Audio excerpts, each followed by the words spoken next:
Hello, guys. This is Pinkie, the housewife. And also, I'm going to have this on my second channel, Pink Global. Thank you all for being here with me.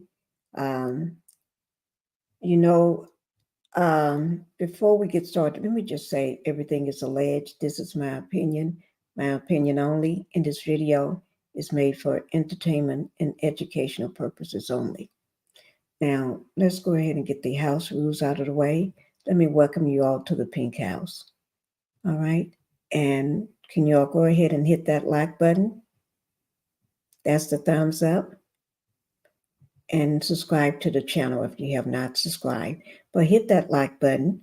And also, like I said, I'm carrying this on my second channel as well, which is Pink Global. Okay. Let me just, now let me just say this, guys. Today, I just got out of the hospital this morning. Yes, I did. Hooray, hooray, hooray for me. Okay. Now, but I'm laying in my bed with my laptop. So since I've been watching this on the TV at the hospital all weekend, not the storm coming, but trying to tell everybody to get out, giving us the news and stuff about the storm, which is Hurricane Milton that's coming in.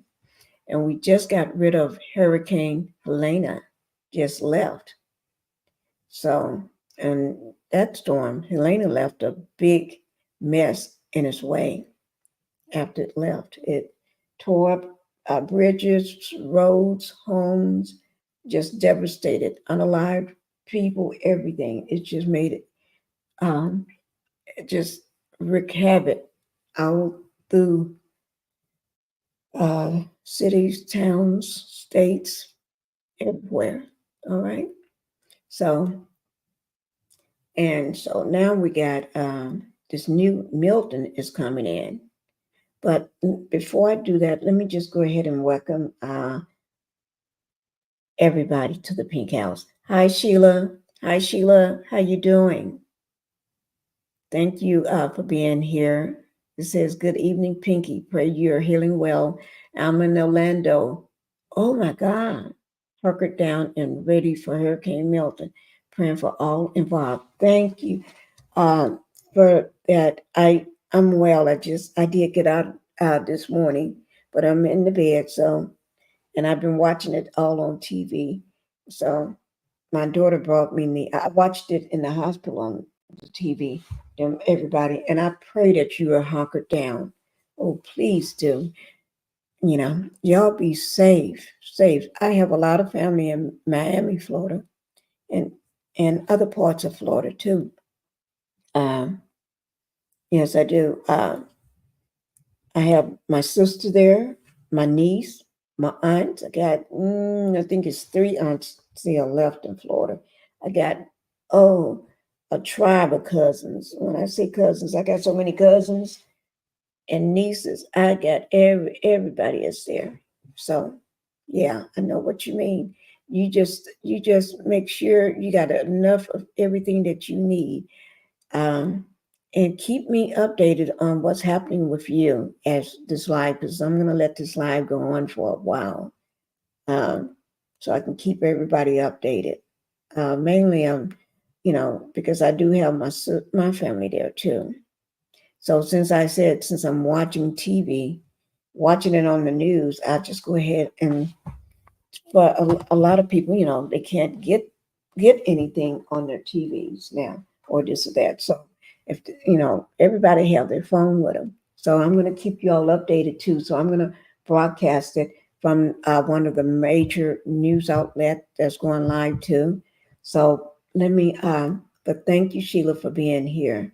Spicy, thank you for being here, Spice. Prayers for everyone in Florida. I have my son, sister, and brother, and lots of friends. My heart is with everyone. Thank you. Yeah, we all got a lot of people that's in Florida that we know, family members and everybody. Thank you for being here as well. You never know who may know your family or friends. And if and sometimes this is maybe a way that they can't get out to you some other, other way of contacting you, but they may be able to contact you through my live or let you know. You never know. Let me just play this little snippet, and then we're going to broadcast from the major outlet. This is with NBC News, and then I'm going to go with the major outlet. This is only because this is a few minutes, because once I go broadcast from them, it's going to run for a while. But let me just show you all this. And we're going to say prayers for everybody that's there. Everybody. Oh my God, I tell you, this is a storm. And you all know this storm is bigger than the last storm, Helena.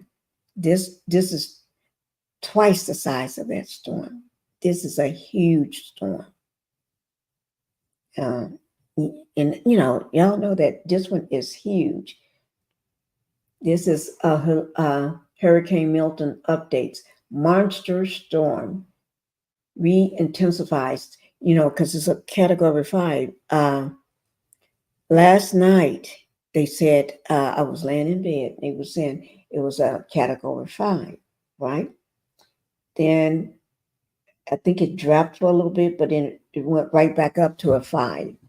5 is the highest it goes. It can't go nowhere once it hit a 5. But the storm can increase. Past a 5, I don't know what they would call it. Everybody's bracing for it. So let's see what they're saying right here, and then we're going to get on. Sheila, you say hunker down. Do you have everything that you need to eat? Do you have enough food there? Sheila, if you can hear me, I hope you got enough food on hand and water and stuff. And don't forget flashlights. You all need flashlights, batteries for your flashlights too.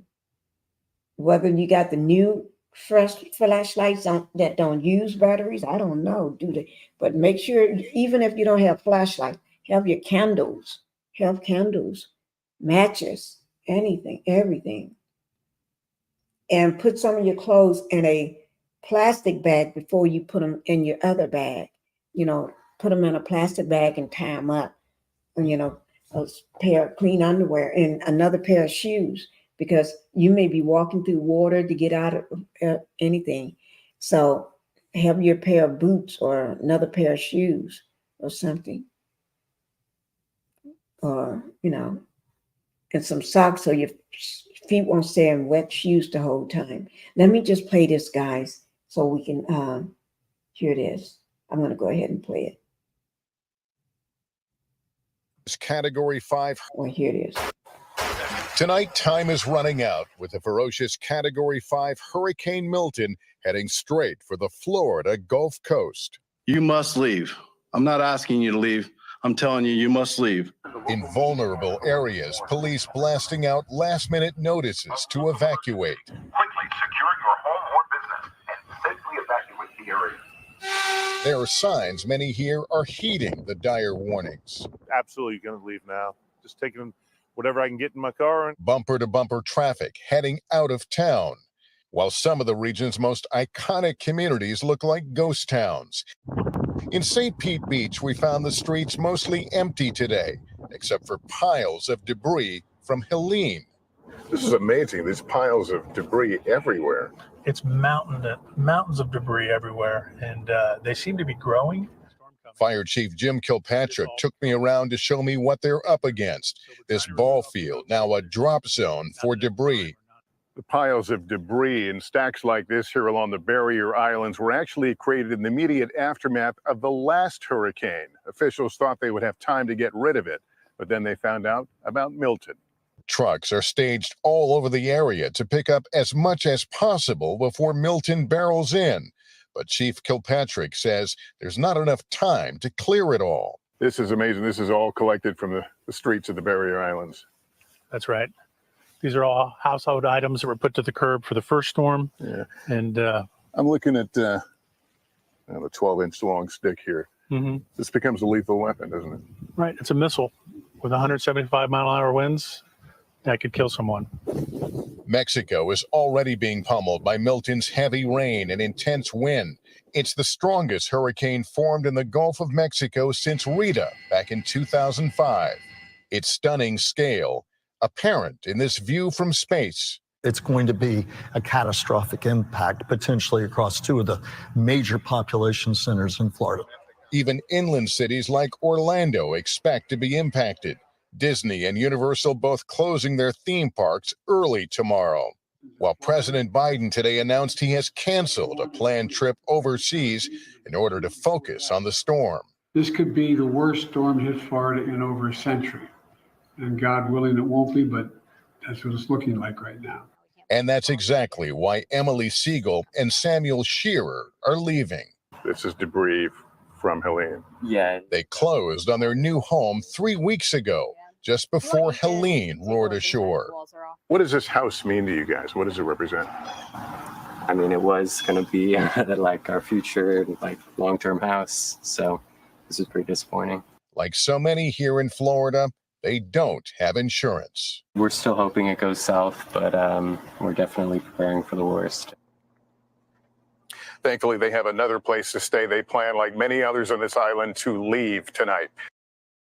Tonight, in the aftermath of Hurricane Helene and with Hurricane Milton barreling towards Florida, President Biden is calling misinformation about the federal response un-American. It puts people in circumstances where they panic, where they really, really, really worry. They think they're not being taken care of. Former President Trump and some of his allies keep spreading false claims. For one thing, $1 billion was stolen from FEMA to use it for illegal migrants. That's not true. FEMA has distributed more than $1 billion to shelter migrants, but the agency says that's from a separate government program, not disaster relief.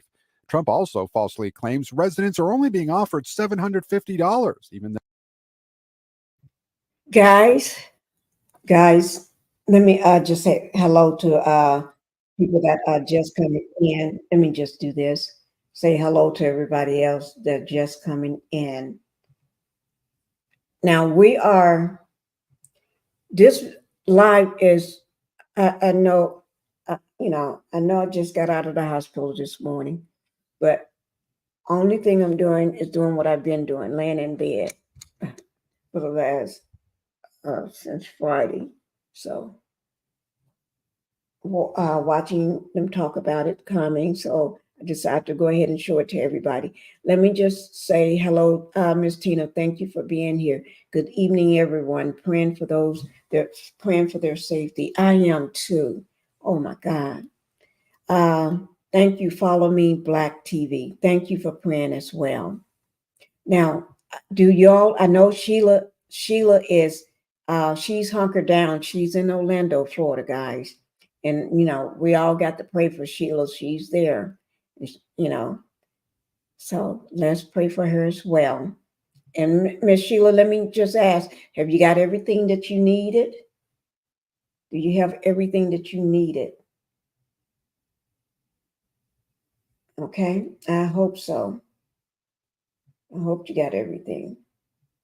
Let me get the next video up for us and everything. Oh my God. Because we all got a lot of family there. I know I do. I got so many family members in Florida. I don't even know what to say. But guys, I'm laying in bed and I'm doing this from my laptop and everything. It's in bed with me. And if I'm not going to fall asleep, but they are not just recommending that you leave. It's mandatory. It's a mandatory evacuation. Because I know last night, I was listening to it last night from my hospital bed, and they were saying, one major outlet was saying that they're not going to come in, rescue is not going to come in and get you. Because they want you to leave now because the roads are already torn up. There's so much stuff, debris. There's so much stuff that's still from the last Hurricane Helena. So there's a lot of stuff already. Roads are still torn up. Debris is everywhere. And most people had came back to try to see what they can salvage from their homes or see what's left. Now they got to go back out. Yeah, it's bad, guys. Let me go ahead and get this here ready for you all. It's bad. Yeah. And it's supposed to be big. It's big. I don't think they've seen, let's see what they are doing here right quick. Let me see what this other one is doing. Give me 1 second. I'm going to cast it to you. We just going to have to pray for everybody. Everybody, guys. Not just for one. We got to pray for everybody. Okay. Let me get this next one up for you. What did I just? Okay, here it is. Now, if you, Capricorn, thank you for being here. We're talking about this big hurricane. Yes, I got home from the hospital this morning, guys. Yeah, but I'm still in bed. I'm still in bed. I know my voice kind of act up from time to time. They was running some tests. They did some tests, more tests on me yesterday. Actually, they did tests, but I was in surgery yesterday. Yeah, they took me into the OR yesterday morning. They spoke and came and got me about 8:30 or 9. I think they got there about 9:20.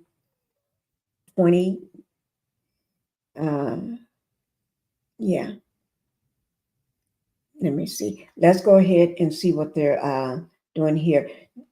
And every news outlet, major news outlet that I use, I'm going to have their information down in the chat. The information, not in the chat, in my description box below my video. Okay, so it will be in the description box. All right. The next one is with WBAL-TV 11, Baltimore. So let's see what they got going on. Hi, Justice. How you doing? How you doing? I'm glad to see you. I'm glad to see all of y'all. Y'all know I've been out. Y'all know why I've been out. I've been out sick. Yes, I have. Okay, let's go ahead and get this one started. The real concern with this storm is the storm surge, which could be 10 to 15 feet.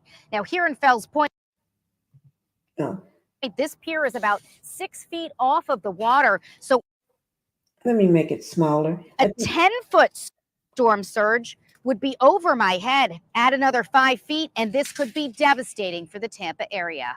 Hurricane Milton is barreling down on Florida's west coast. The path has Tampa taking a direct hit. People are scared. There's real fear about what this storm, how this could transform Tampa. Former WBAL-TV employee Shannon Encina now lives in Tampa, her hometown. She says the highways are gridlocked with people leaving town and stores are overrun with everyone looking to prepare. So Home Depot by us open at 6 o'clock.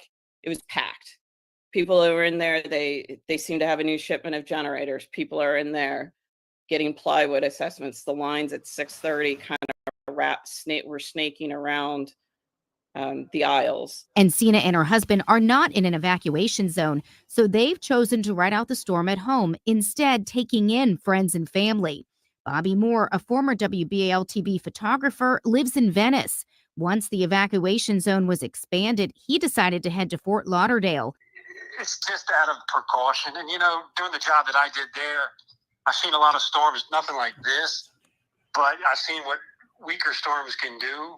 It's a big decision that requires a lot of work to get the house and themselves ready to be away for an indefinite amount of time. So you pack up the car, you got food in there, you got clothes, you got everything you think of, water and all that. And then you head out and you hope for the best. You know, anytime you're forced to leave your home and it's uncertain of what's going to happen to it, it causes stress. Moore says he is hopeful he can return home right after the storm passes through on Thursday and then deal with the cleanup. In Fells Point, Kim Dacey, WBAL TV 11 News.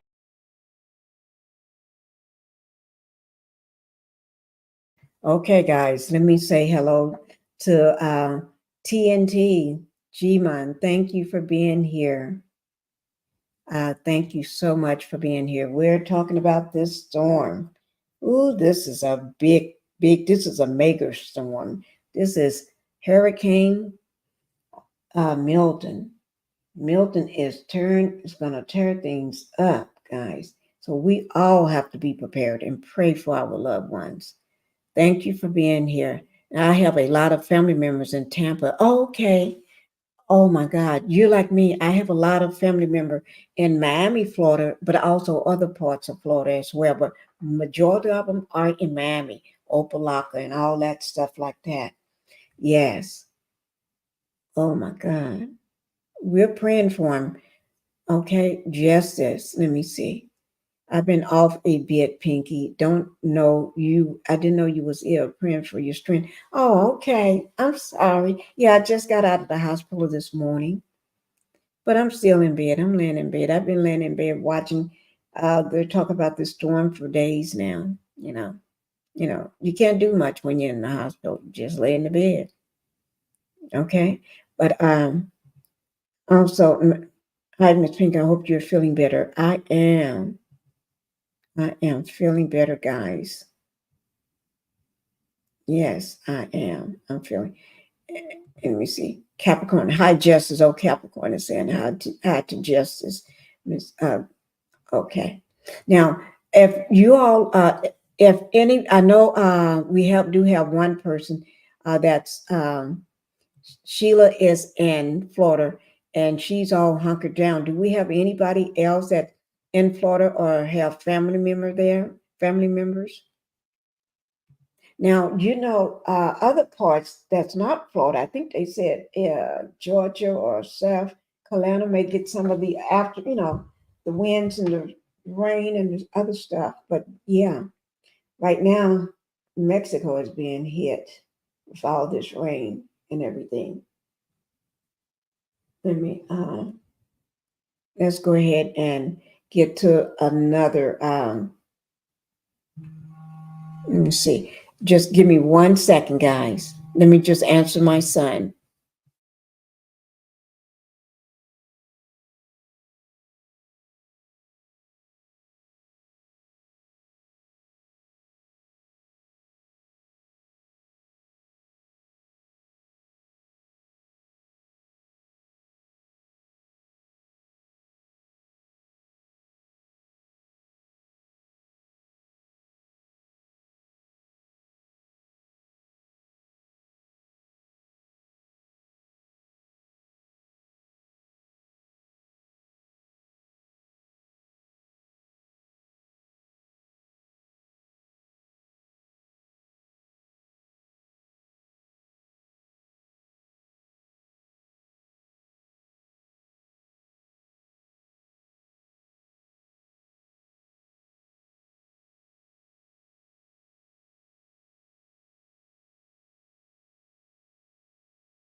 With real-time analysis from some of the nation's top meteorologists, this is Track.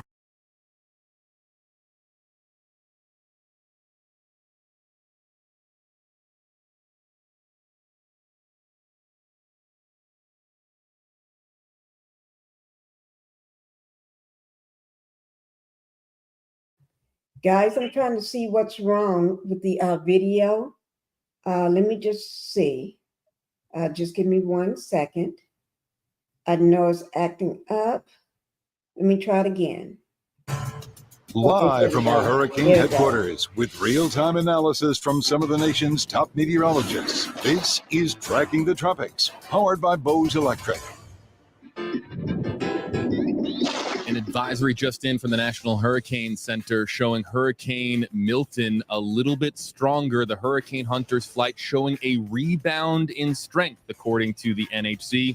We are live here in your hurricane headquarters on Tracking the Tropics from the Stream Center in Tampa, Florida, to answer your questions and provide you with the very latest here live. Welcome into the Stream Center, folks, with Chief Meteorologist Jeff Berardelli. Eric's going to be working on some forecast graphics. We'll have Eric back on the stream, of course, in the coming hours. Jeff, good to see you. Welcome in for the first time today. Yeah, good to be here, kind of. I mean, it's never good to be here when you're talking about a hurricane coming straight at our coast.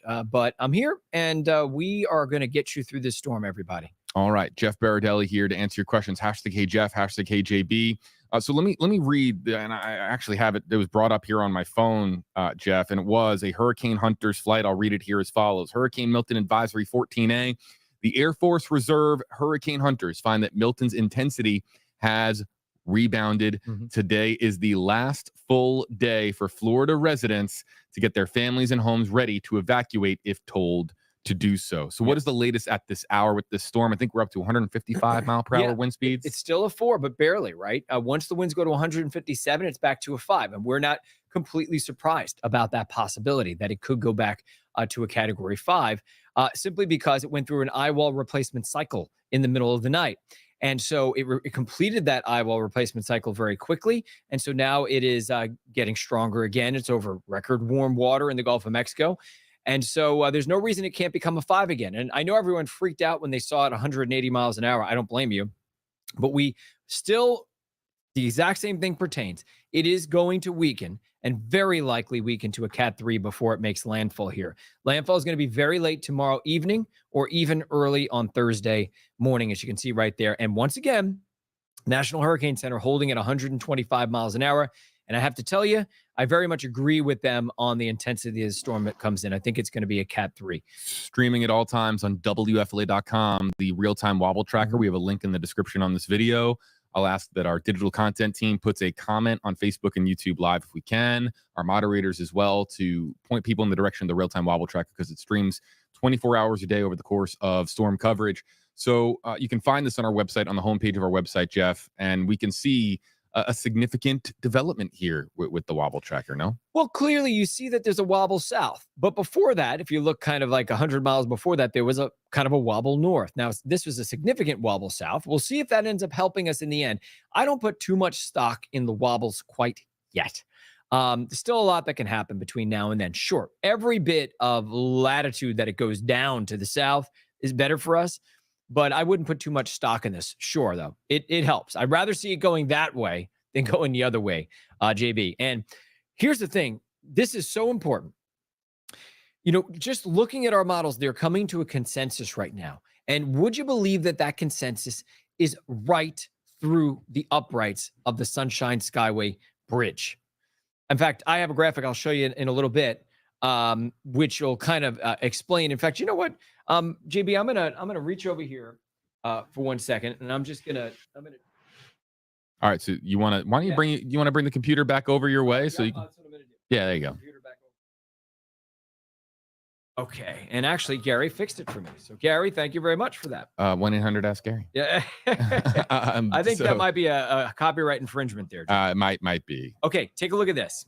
I just drew this graphic because I think it's so pertinent to what's going on. It should be on Weather One, JB. Yep, bring it up. Yeah, and here's the deal: the global models have shifted south, and significantly so, such that the average is somewhere around Bradenton. Okay. The NHC track is on the very south side of Tampa Bay, which, by the way, if it takes the NHC track, it saves the vast majority of the Bay, especially downtown Tampa and St. Pete, from a disastrous storm surge. One of my meteorologist friends in Miami, John Morales, who works down there, he's been a longtime meteorologist there. He was texting back and forth with me today, and he just said what we're all thinking, which is 15 miles makes the difference between it's either going to be catastrophic for Tampa and St. Petersburg, or there's barely going to be anything when it comes to surge. No, this is specifically when it comes to surge. This is a great graphic. I'm going to go full screen. And invite our audience to screenshot this, put it on Twitter, put it on Facebook. This is brand new stuff. So again, Jeff, I'll can you explain take it us? to Yeah, everyone. yeah. Let's explain it. But again, folks, I'm gonna leave it up full screen for a few more seconds so you could screenshot it, because this is a great tool that we have here to show people what the latest is with this storm. So let me explain, and I have a theory as to what's going on here. In fact, I'm pretty sure I figured it out. So the global models are over Bradenton. The hurricane model average is right over like St. Pete Beach and the southern part of Pinellas County. Let me tell you why. Because the hurricane models are better at mesoscale, like small scale, like thunderstorms. They're a finer grid. They're higher resolution. And what's happening here is when we look at our hurricane models, all the thunderstorms, as it approaches the coast, are offset on the northern side of the eye wall. So we're going to see the heaviest rain by far in this storm on the northern edge of the eye wall, just like we saw with Hurricane Ian. That is becoming, I think, a very significant and pretty certain scenario that's going to play out. But by putting all the thunderstorms, and the hurricane models are doing this, by putting all the thunderstorms on the northern side of the eye wall, it's almost like you have 5 people in a car and everybody shifts to the left side at the same time. What happens? The car swerves to the left.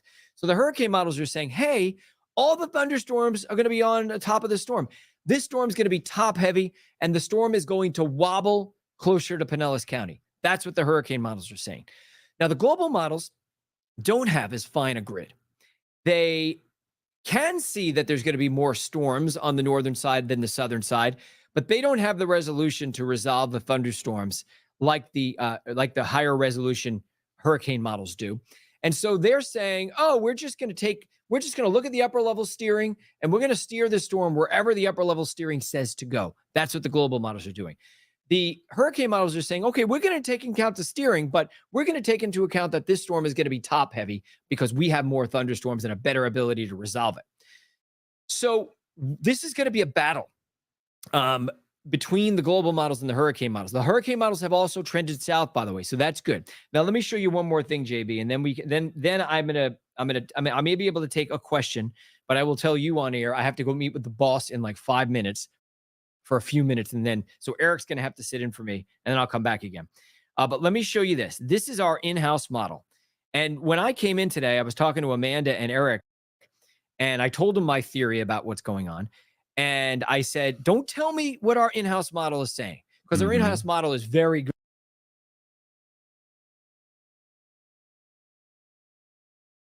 good at resolving small-scale things. And they said, take a guess. And I said, I bet it's right up the middle of Tampa Bay. So let's take a look now. Right in the middle of everything that I was talking about. And if you look at this, if anything, I would say it's on the south side of Tampa Bay. And this wouldn't be a new run, but the center of circulation is right on the south side of Tampa Bay, close to where the National Hurricane Center track is.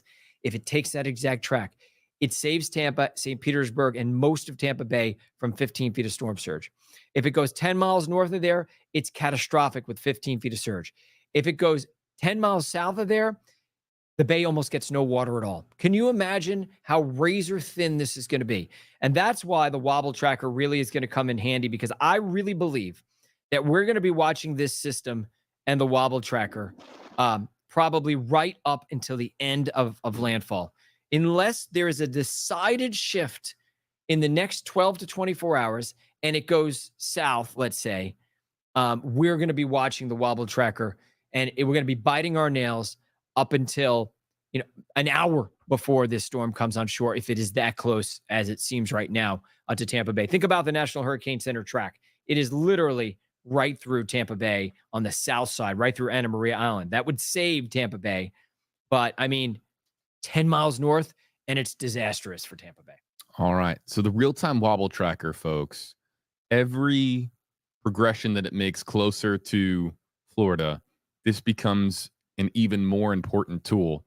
I was just during the lunch break, Jeff, I was talking with my family about the wobble tracker and how when this is maybe 30, 40, 50 miles offshore, that's really when we get to crunch time, when this becomes the tool. We might just stream this and monitor as much of it as possible. That's exactly what we'll be doing. And we'll probably. Thank you, Sheila, for letting me know. Good to know that you got everything. Sheila said, I moved everything inside.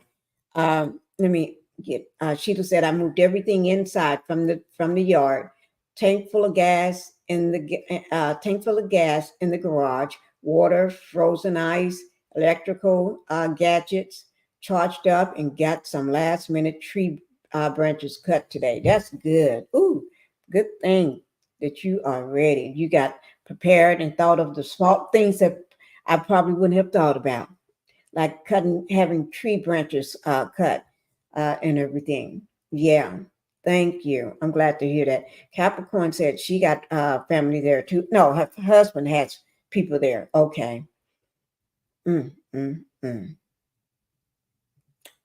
Yeah. Tomorrow I must take comprehension videos outside of my videos out of the outside of my home property. Oh, okay. In the inside. Okay, you take videos. Is that just in case any damage, you get it damaged? Is that for the insurance companies? Or your insurance company if you do those videos?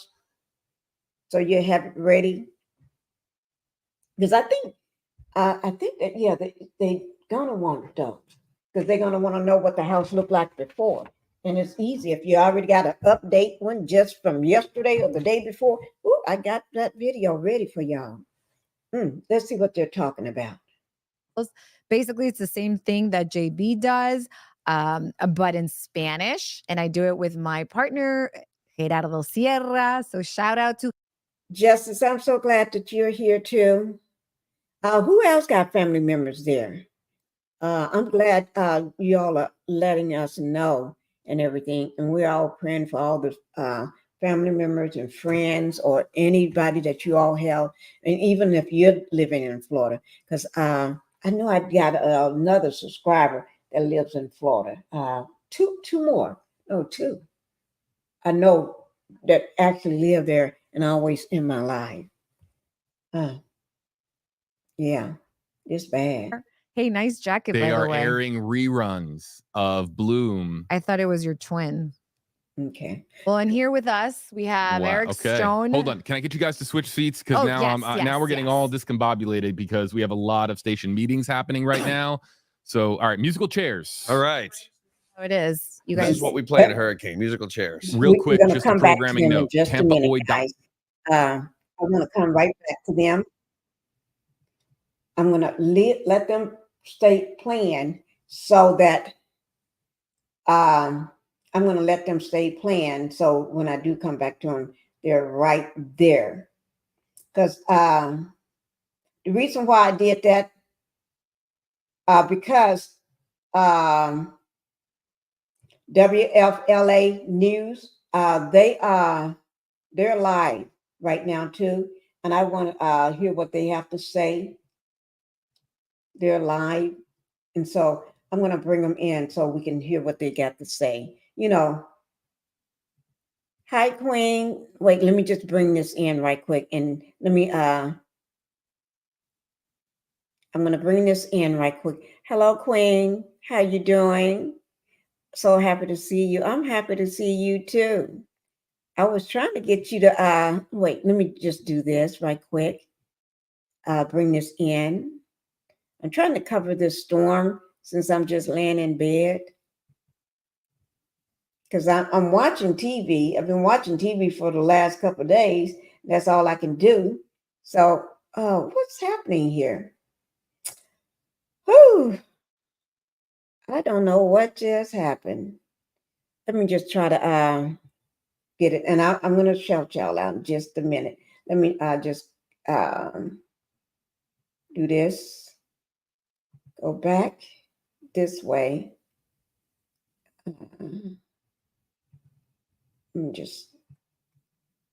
And guys, let me just say this once again, because I said it one time, but I'm using, we're doing live from the major news outlets. And whenever I do live from one of the major news outlets, I do put the information down in my description box below my video. So that way everybody can see it if you want to go back to it or whatever you want to do. But let me go ahead and get this one showed, and I haven't forgotten. I don't know what happened. It just started moving very slow on me. It just started moving slow. That's all, guys. And I don't know what happened. Now, they are live. I do want to say this. They are live. Okay? This is a live casting that I'm going to show from WFLA News 8, Channel 8. This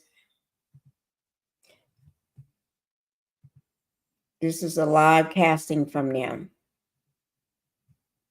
And you can tell that it's live. Oh, it just messed up again. Okay. Every time, let me get it back straight. That's what I'm trying to do. While I'm trying to do that, let me just shout out Queen, since she just came into the Pink House. Hello. Yes, Queen, I'm in bed now. I got out this morning. Not out of the purple. I got out of the hospital this morning. Yeah. And everything. So it's time for me to take some more medicine. I got out this morning, so I'm at home. I'm laying down and stuff. And so since I've just been watching TV, I figure I'll just go ahead and cast it live from here, from me. Do it live from my bed.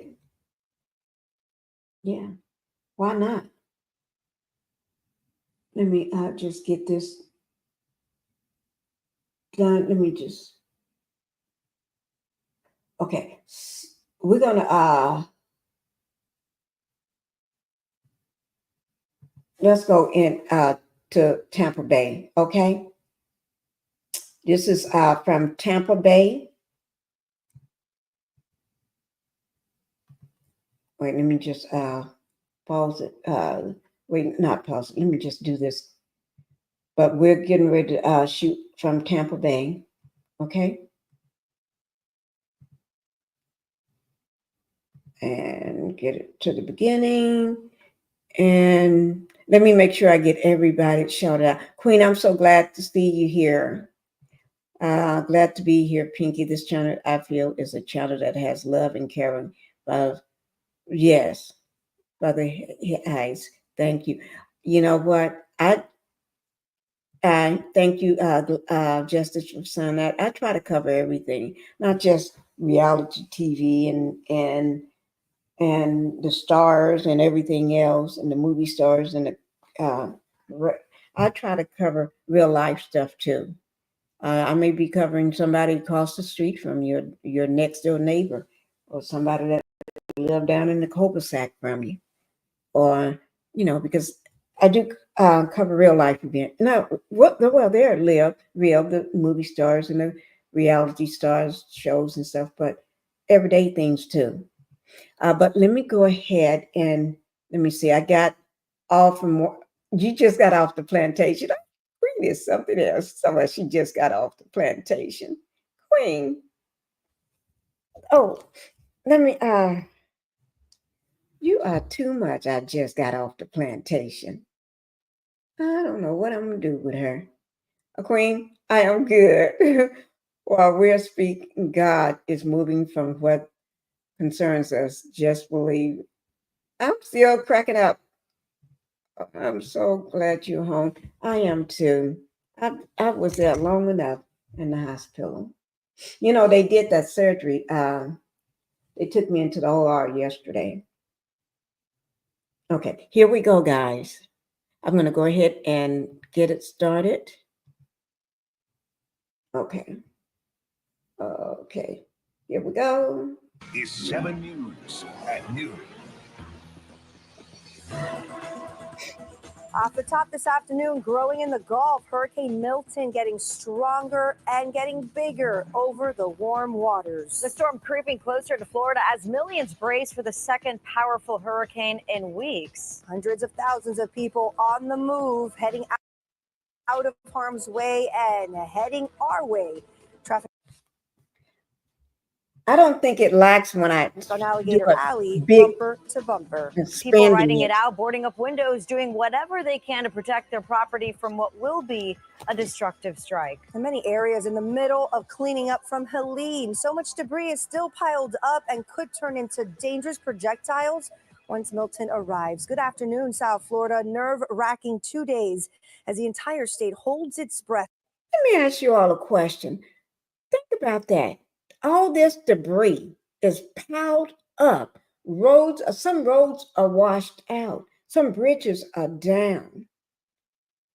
Power lines. Some people still don't have power or a home. What happens to all that debris and homes that already are barely standing, maybe standing on its last leg or pole? And this big hurricane that's twice as size as the one we just had, Category 5 comes in and hit all this stuff. What happens to that? That's so much stuff that's going to be swirling around. Projectiles, all this wood and all this stuff just laying around. Y'all see what I'm saying? Just like if you are staying and you're in your home with all this stuff flying around, it can pierce through your walls, through your windows. Y'all better get down, find a really, really safe place. Oh Lord, you just have to see it.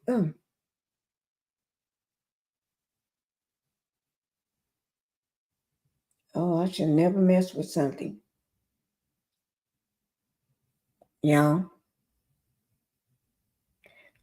shouldn't be messing with things.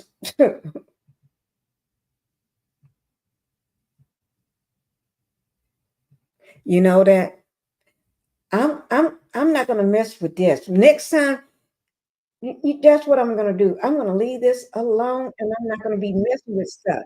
I don't mess with everything. You don't. Here it is. Off the top this afternoon, growing in the Gulf, Hurricane Milton getting stronger and getting bigger over the warm waters. The storm creeping closer to Florida as millions brace for the second powerful hurricane in weeks. Hundreds of thousands of people on the move, heading out of harm's way and heading our way. Traffic on Alligator Alley, bumper to bumper. People riding it out, boarding up windows, doing whatever they can to protect their property from what will be a destructive strike. In many areas in the middle of cleaning up from Helene, so much debris is still piled up and could turn into dangerous projectiles once Milton arrives. Good afternoon, South Florida. Nerve-wracking 2 days as the entire state holds its breath to see where exactly Milton will make landfall. But despite what area takes a direct hit, many cities will be affected. That's why all South Florida public schools, Monroe, Miami-Dade, and Broward counties will be closed tomorrow. We have extensive storm coverage, beginning with meteorologist Erica Delgado. She is live in the Storm Center with the latest. Erica. Well, Lorraine, at the end of the 10 o'clock newscast, we showed you that 11 a.m. advisory, and it had strengthened some. 150-mile-per-hour winds, still a very powerful, strong Category 4 hurricane. It's moving towards the east-northeast, so it's starting to lift north away from the Yucatan Peninsula. And later today, we'll begin to see that forward speed acceleration, which means it'll begin to move faster. The faster it moves away from the Yucatan Peninsula, the better. The less time it's sitting over the Gulf of Mexico, the better for the west coast of Florida. It's being it's being tracked out of the west coast of Florida from Tampa, about 520 miles southwest of the area. You can see still moisture over portions of South Florida in association with a front that is stalled across the area. We're now between two disturbances, one that's moving off the coast here of Florida, and then Milton, still far removed over the Gulf of Mexico. So it's still over very warm waters of the Gulf of Mexico. So it's going to help maintain that powerful major hurricane status, for now remaining a Category 4 hurricane. And it looks like the latest forecast track keeps it a Category 4 through at least Wednesday morning. Now heading into Wednesday evening into early Thursday overnight, as it makes its closest approach to the west coast of Florida, likely maintaining its major hurricane status, maybe as a Category 3 hurricane. Landfall looks to be as far south as Fort Myers or as far north as areas around the Florida Big Bend, from north of Tampa into Cedar Key. But effects and impacts will be felt all across the state of Florida as the system is forecast to remain strong and grow in size before reaching the west coast of Florida. We have hurricane warnings still in effect for the northern tip of the Yucatan Peninsula. They've been getting hit hard since yesterday with hurricane force conditions. Still a hurricane watch from Rio Lagartos all the way to Cabo Catoche, just to the north of the Cancun area.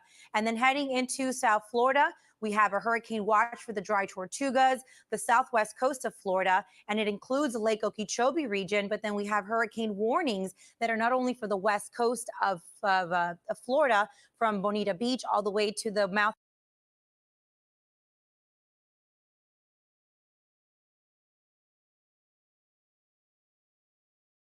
of the Suwannee River, but it also extends across the state through the east coast, Daytona Beach, Orlando, and just along the county line between Indian River and St. Lucie, we still have that hurricane warning. In addition, we have tropical storm warnings for all of South Florida, Palm Beach, Broward, Miami-Dade, and all of the Florida Keys. We are under a tropical storm warning until further notice through the Florida Big Bend as well. Now tropical storm watches extend from Georgia and the South Carolina coastline. Hurricane force winds will be felt across central Florida, both west and east, with tropical storm force winds for us here in South Florida, and that's why we're under that tropical storm warning.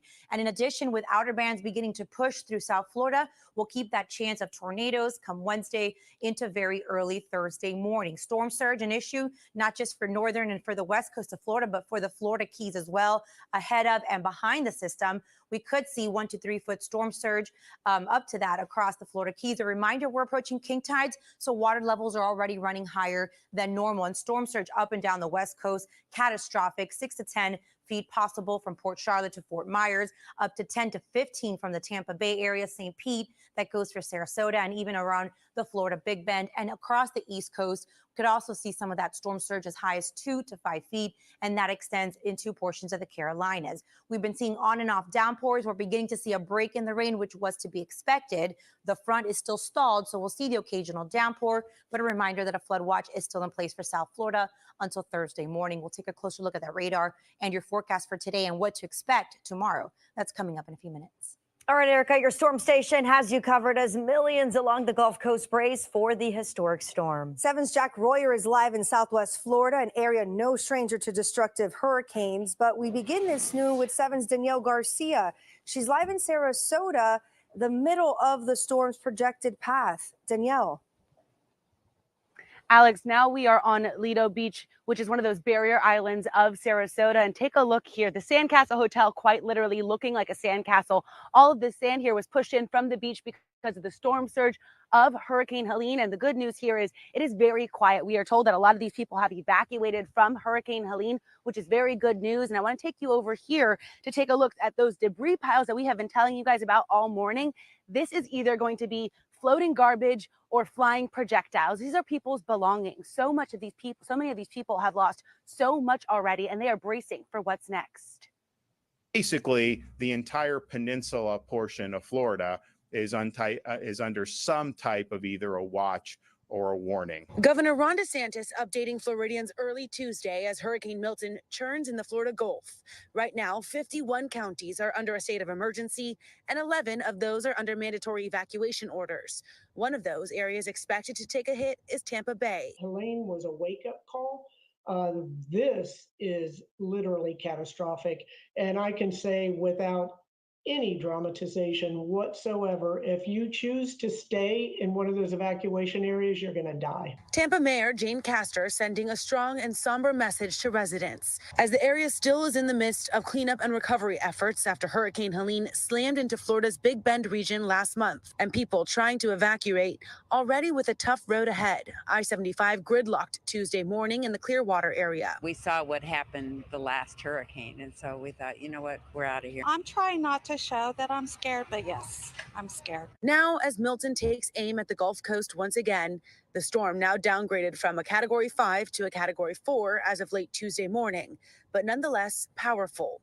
Those living in especially high-risk areas simply told to get out. We are preparing, and I have the State Emergency Response Team preparing for the largest evacuation that we have seen, most likely since 2017 Hurricane Irma. Millions along the Gulf and in the storm's direct path already making their final preparations.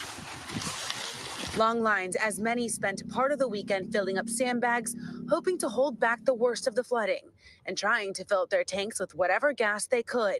They're getting extra gas. That's why all the gas stations are running out of gas, which is really stressful. State officials ensuring Florida is prepared for the worst, even receiving aid from other states. Just like we responded to North Carolina when they needed, states have come to Florida's aid. And so I just want to thank the states that have stepped up and helped us, whether it's a Chinook helicopter, whether it's some search and rescue personnel, you name it. We've had a number of states that have stepped up to help us. As residents simply hope for the best. Hey, it's Florida. You take the good with the bad. You better be strong. You have to be strong and just take one step at a time, one day at a time, and help your neighbor. So I can tell you that a lot of these people are definitely taking this storm very seriously, especially because it's been so close after Helene. And for those homeowners that were impacted by Helene, they're certainly saying this is no joke. This is the time to take everything seriously. I spoke to a man who got 4 feet of water in his home in Sarasota. He said he gutted everything, and now he's just hoping the structure will be there when he comes back. An eerily quiet morning in St. Armand Circle as the West Coast communities anxiously await for Milton's arrival. The silence interrupted by last-minute preps. Community's going through a lot. You know, 2 hurricanes in a row is a lot. Sarasota didn't get a direct hit from Helene, but they certainly felt the impacts. 4 to 5 feet of water went into businesses here, and now they have to prepare again. It's been hectic, a lot of work hours, a lot of frustration on the homeowners, commercial end of the deal. Everybody just trying to get everything out of their homes and their workplaces and trying to rebuild. But then here we are again. It was quite high. We had 4 feet throughout the house, and it's quite devastating. Glenn Callahan had never gotten water in his home in the 20 years he'd lived in Sarasota until about 2 weeks ago. So now we just have to pick up. We have everything all cut out. So the bright side is if the house doesn't wash out, we can't get any more water in it. Callahan is staying with his son and wife since they haven't been able to move back yet, but he and many others worry their homes and businesses won't be here when the storm passes. I'm an old buck, you know, so it's not easy to go, but you just have to take one day at a time. So you just don't know what's going to be here when you come back. You know, just keeping everybody safe is the most important thing. And we're a strong community, and you know, Florida's resilient, and I'm just wishing everybody to be safe. And this is quite literally the calm before the storm. We are now more than 24 hours from when the hurricane is set to make landfall. We are in this nerve-wracking holding pattern right now. Everybody here just hoping that for the best, but also bracing for the worst. No one really knows exactly where it's going to make landfall, exactly when, but they are praying that everything will be okay in the end. Reporting live in Sarasota, I'm Danielle Garcia, 7 News. All right, Danielle, the entire Gulf Coast is at serious risk. Team coverage moves now to 7's Jack Royer in Fort Myers Beach with preparations there. Jack. Lorena, the good news here from this portion of Southwest Florida is it seems that everyone is taking the evacuation orders seriously. We're in Fort Myers Beach, where you can still see quite a bit of construction for miles as we were coming in today. That, in many cases, is the remnants of Hurricane Ian from 2 years ago, with folks still cleaning up and, in this case, preparing once again for a devastating storm. Take a look at what we saw coming in on Alligator Alley as we headed westbound. A line of cars was heading eastbound, coming into Fort Lauderdale, into South Florida, and then just back-to-back traffic for what I estimated to be at least 25 or 30 miles of our journey. We saw folks heading away from the danger zone. Also today, the weather, the rain that's been dumping on South Florida continued today. We were driving through some of it, but now that we've gotten to Fort Myers Beach, things have cleared out a bit, at least for now. You'd almost have a hard time remembering a hurricane was coming if not for the eerie silence that is here, the lack of people, and only emergency responders for the most part driving around, because Fort Myers Beach is under a mandatory evacuation starting today at 3 p.m. It does seem most people have taken that seriously. I was communicating a moment ago with Fort Myers Mayor Kevin Anderson, who told me that they have done their part. They are ready to respond to this storm. Now it is on the citizens to do their part and get out of town if they can. We understand that that is challenging for people, but it does seem that most people here are heeding the warnings ahead of Milton. We will have more from Southwest Florida throughout the day here on 7 News. For now, I'm Jack Royer reporting live in Fort Myers, 7 News. All right, Jack, and tons of traffic as those along the Gulf Coast pack it up and head east for safer conditions. Here's a live look of Alligator Alley. The eastbound lanes near mile marker 85 look like this. Jack showed us previously what it looked like a short time ago as people were heading east. 7's Brandon Beyer is along Alligator Alley and spoke to some of those who evacuated. Brandon, what did they tell you?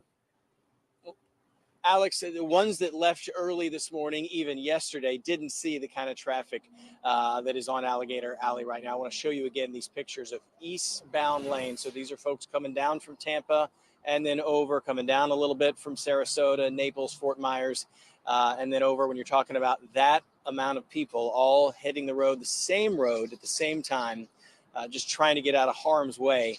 Well, this is what it's going to look like. Luckily, we did speak with, a handful of folks who'd left earlier, left yesterday, early this morning, weren't seeing any issues.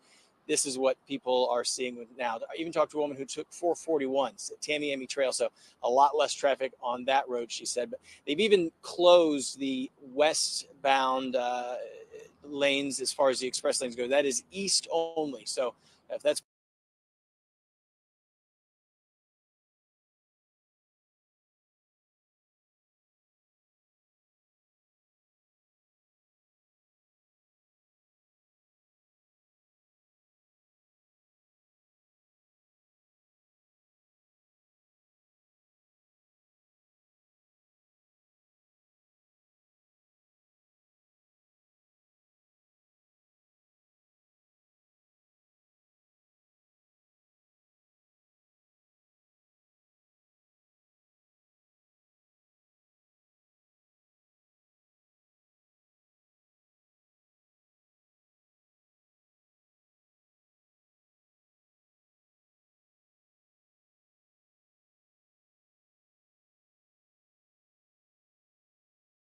wasn't easy for a lot of folks getting off the alley, getting out of that traffic, knowing that the hotel that they're in, we're in the Davie area. They basically come south.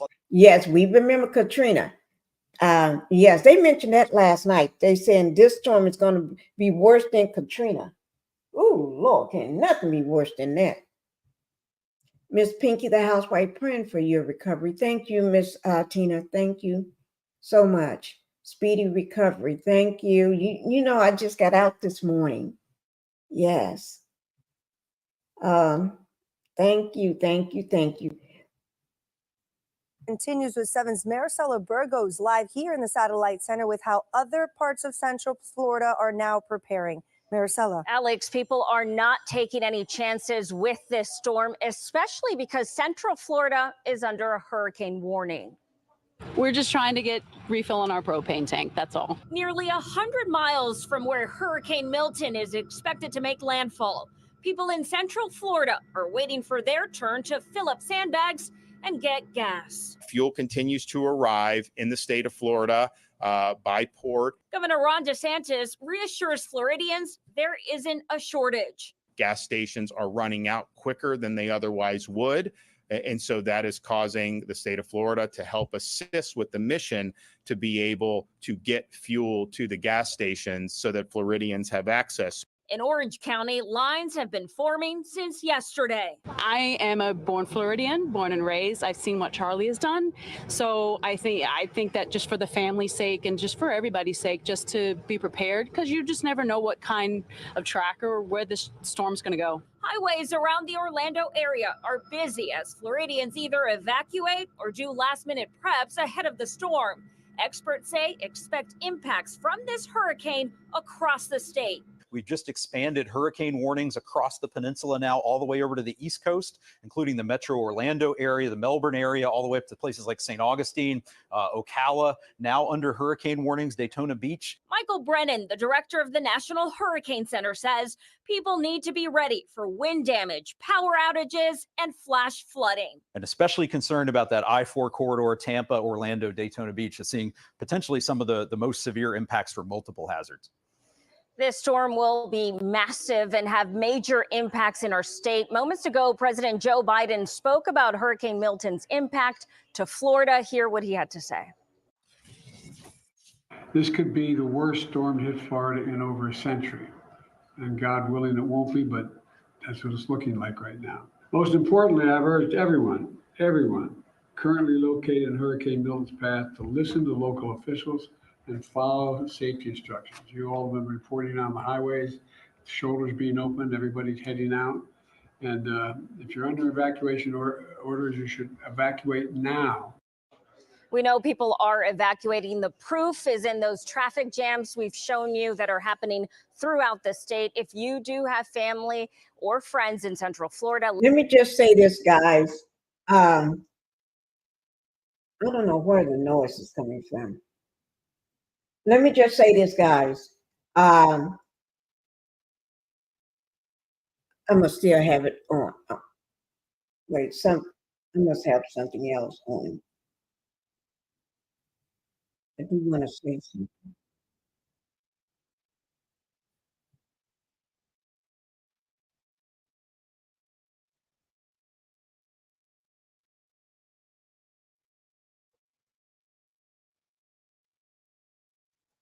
Okay. I found out where the noise was coming from.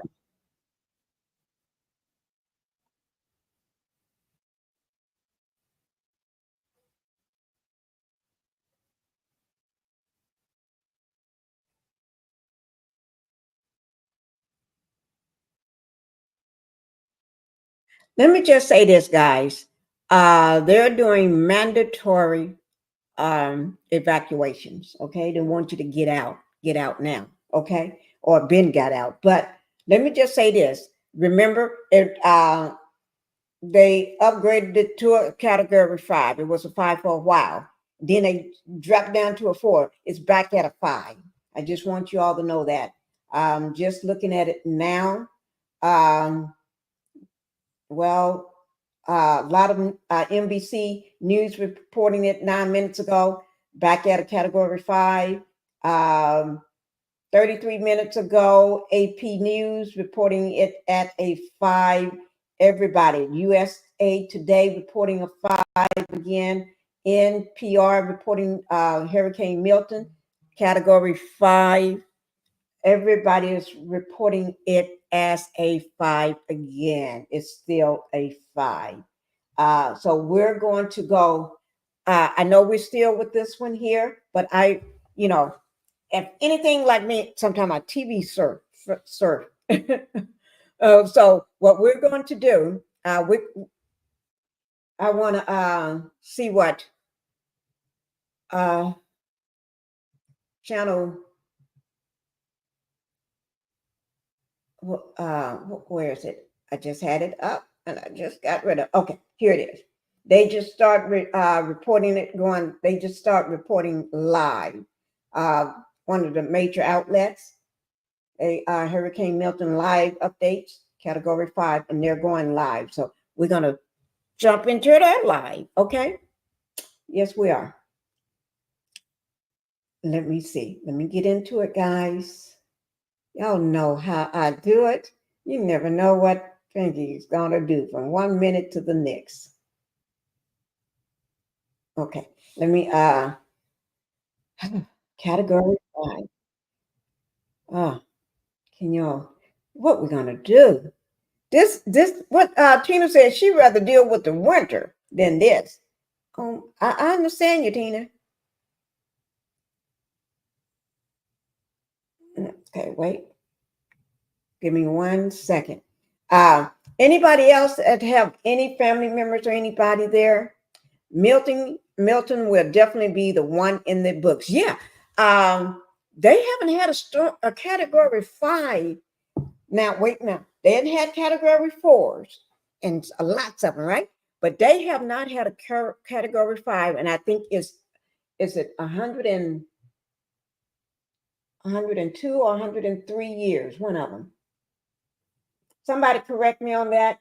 I think it's either 100, I know it's over 100 years for category 5 to hit this area. Category 5 in a long time, almost anywhere. Yeah. So that's about the size of it. Okay. Let's we're getting ready to watch this and see what's going on here. Oh no.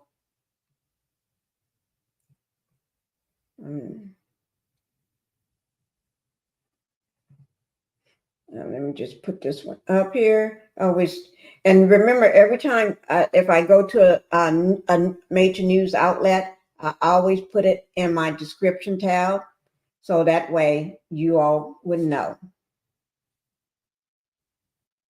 Okay.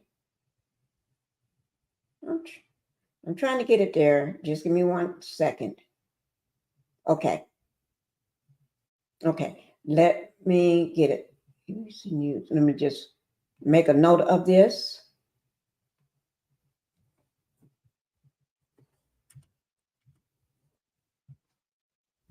Oh, give me 1 second, guys. I'm just trying to make a note. ABC News.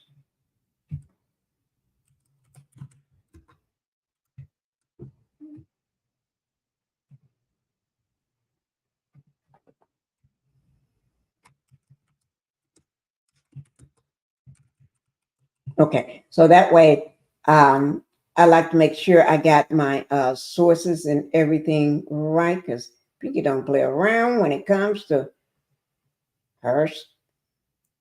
What's she doing? Okay, here it is, guys. This is right now. I thought I moved the wrong one. I moved the wrong one. Let me see. I was missing. I have family in Orlando, but not sure where the other areas scattered. The others are scattered. Helen was a 3 and tore up some stuff. Yeah, Helen was a 3, but now we got 5. That's just like putting a let me see. That's like putting a little Volkswagen car up against a monster truck. And you're gonna let them run into each other. Oh Lord. I don't know. Let me just make sure I got that's ABC News. Okay.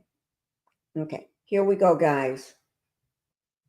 Make sure I started back to the beginning. Y'all know me. I got this. We can take this down. Let me see. Yeah. So we got a 5 hurricane coming up. So get ready to this is going to be covered, because when that water hits, guys, when it hits, it's don't know. Hurricane Milton strengthening moments ago.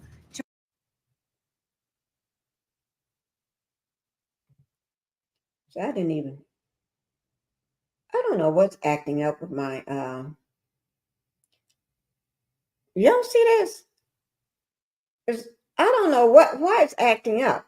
And normally I don't have nothing acting up. I don't know why.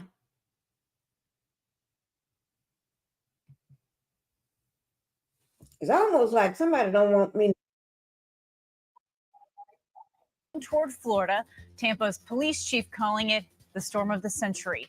The hurricane on track to make landfall tomorrow night in the Tampa Bay area. Millions along Florida's west coast still reeling from Helene and now bracing for the worst. Milton slamming into Mexico's Yucatan Peninsula earlier today, downing trees and power lines. Also, a NOAA flight crew feeling the force of that storm, flying through Milton in an attempt to collect vital data. In Florida, though, cars are lining up at gas stations. They're packing the roads as families race to evacuate that storm zone. ABC News Chief Meteorologist Ginger Z is live for us in Tampa, tracking all of this for us. So, Ginger, wow, learning now again that it's been upgraded to a Category 5 here.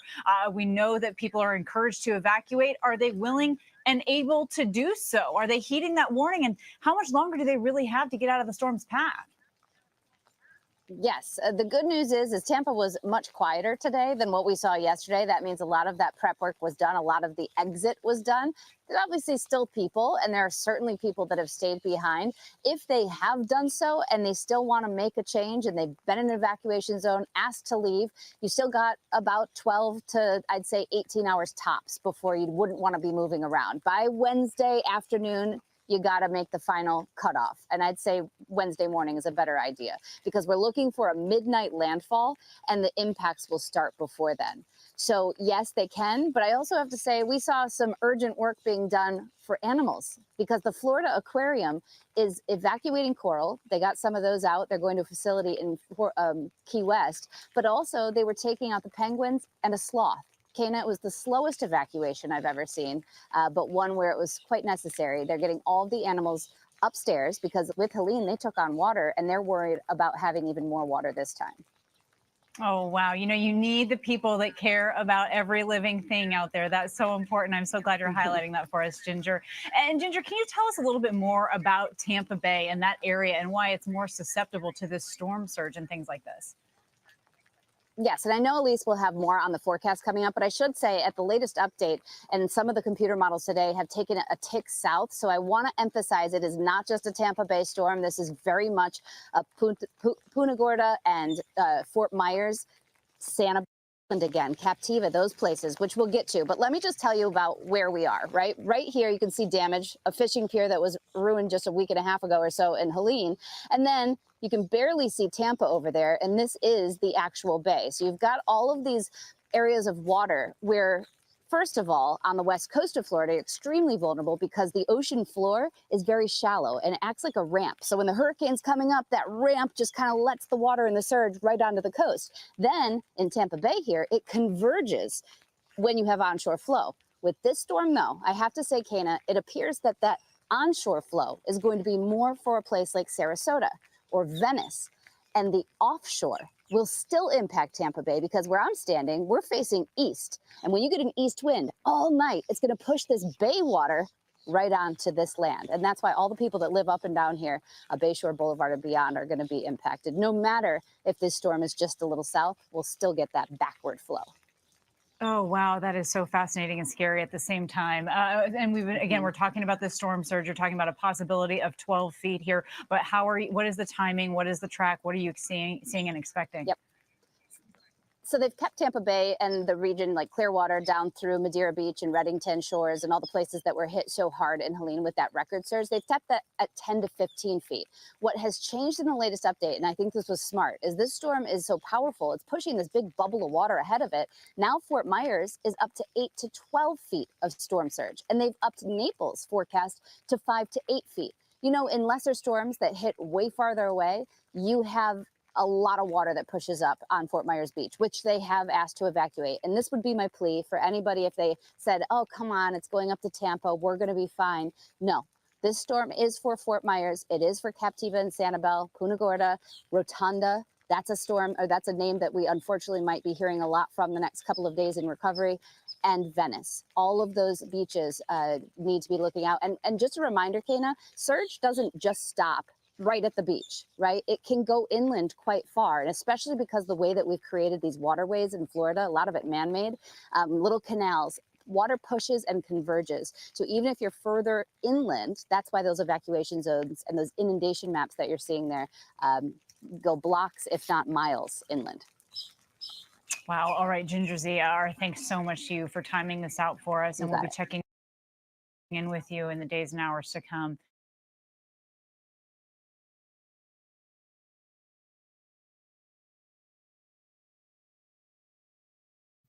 Justice, I'm glad you said that. Thank you for saying that.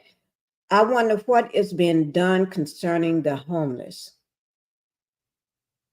I haven't heard nobody mention the homeless yet. I haven't heard nobody say anything about the homeless. That would be something to know. You know that? That is a great question. That's a great question. Really good question. What happens to the homeless? Miss Black Titanic says, Miss Tina, during Katrina, the residents underestimated the storm, and they should have learned from watching Katrina that these storms they will unalive you. Yes, that is true. They will unalive you. Oh my God. During Katrina, there was a family that I helped during Katrina.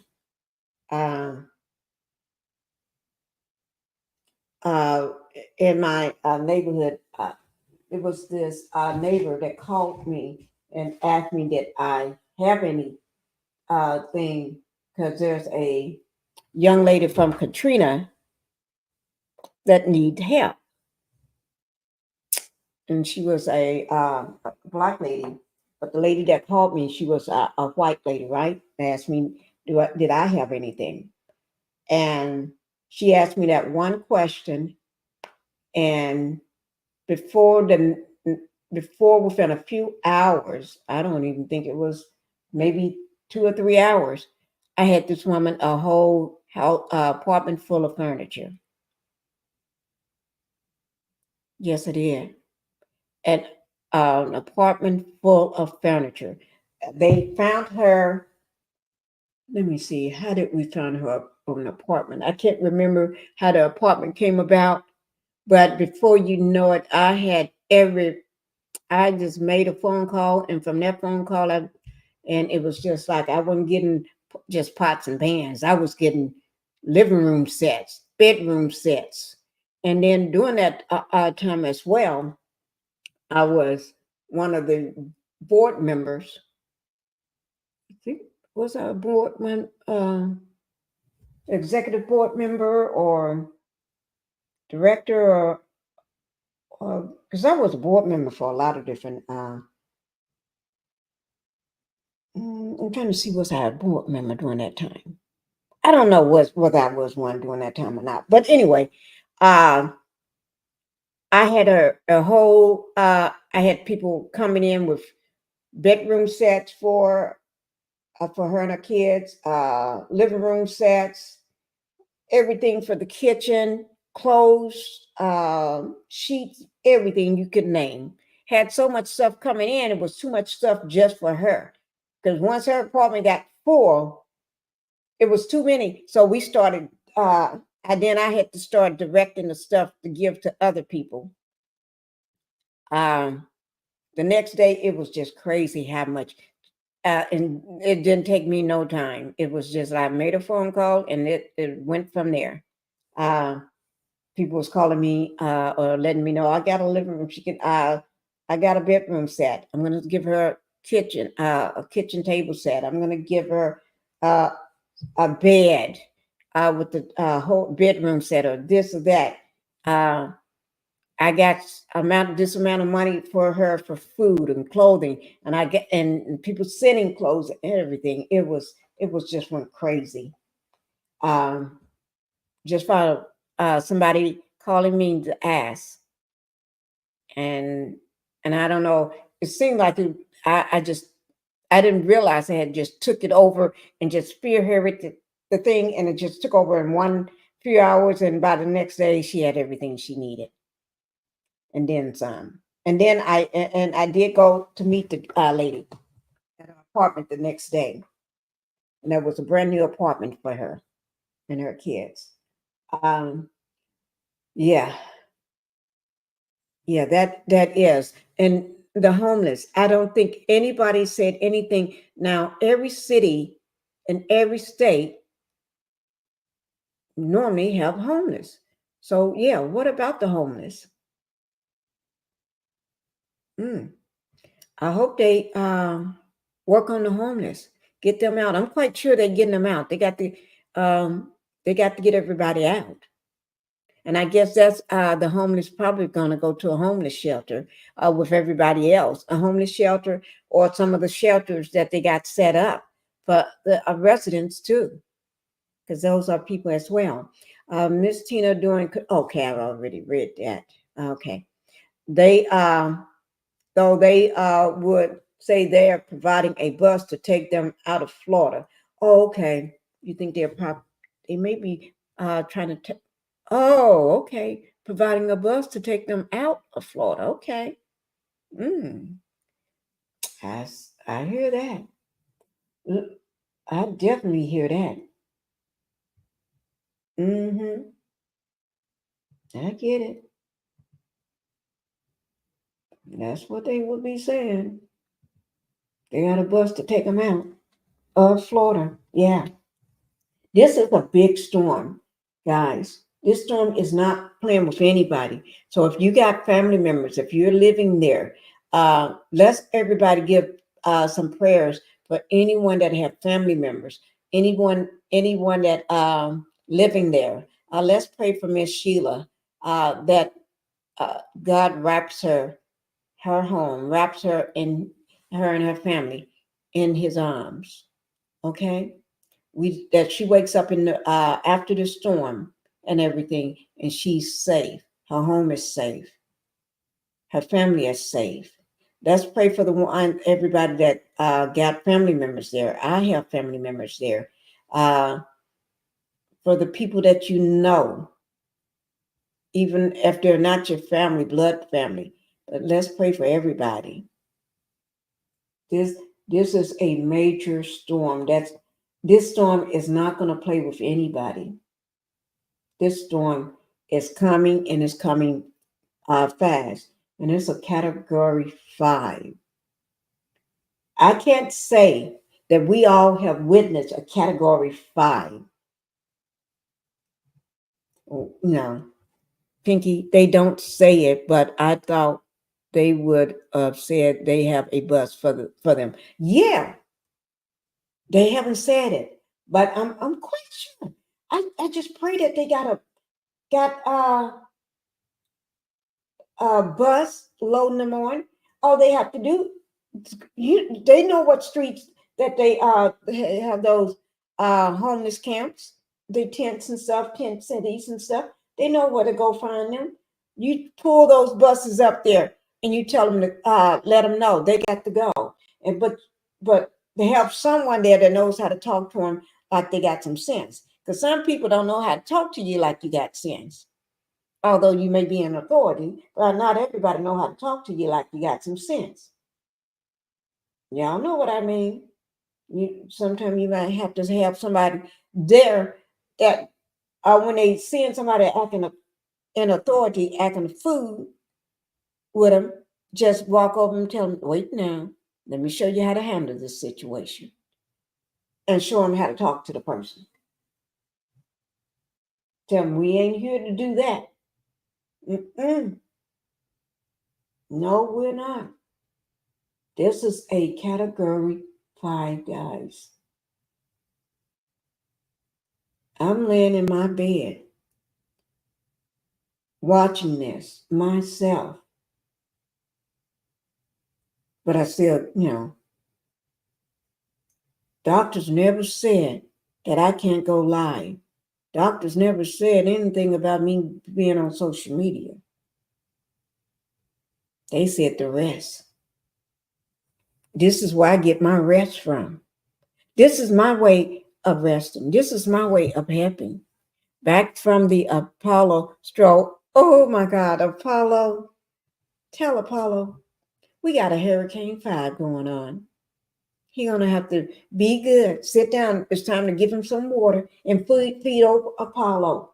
Apollo's a big dog, guys. Apollo saying he ain't no little bitty dog.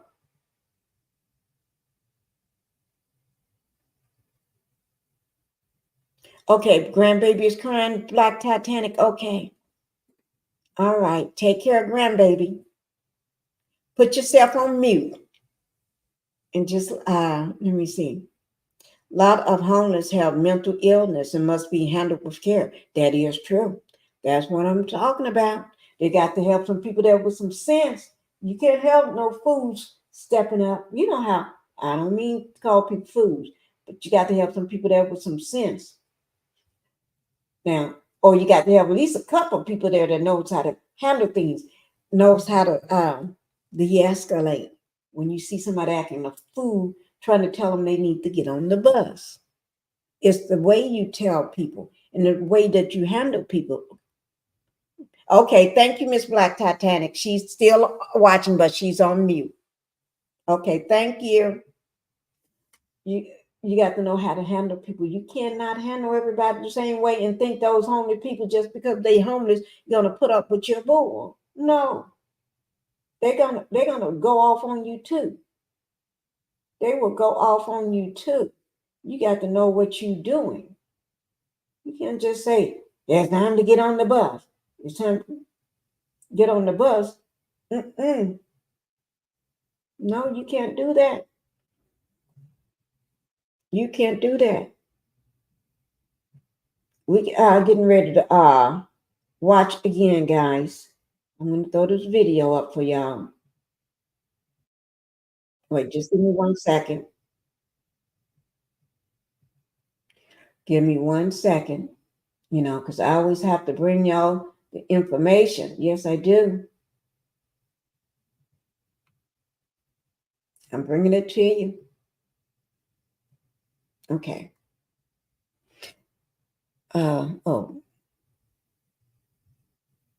Here we go, guys. We just pray. We just pray everybody get out. And I know sometimes when you're trying to get out, it's rough and everything. It's rough trying to get out, but here we go, guys. Warned Floridians this morning that there could be storm surge of up to 15 feet and that most certainly there will be significant loss of power. What's your greatest concern at this hour right now? Well, my greatest concern right now is just those individuals like the reporter was just reporting there, is that some people are just going to stay behind. Every one of these deaths that happen post landfall that are drowning or a blunt force trauma, that means somebody stayed in a situation where, and maybe a piano or a piece of furniture slammed them up against a wall and they died from that blunt force trauma. All of those can be avoided if people will just evacuate. There's nothing to prove here.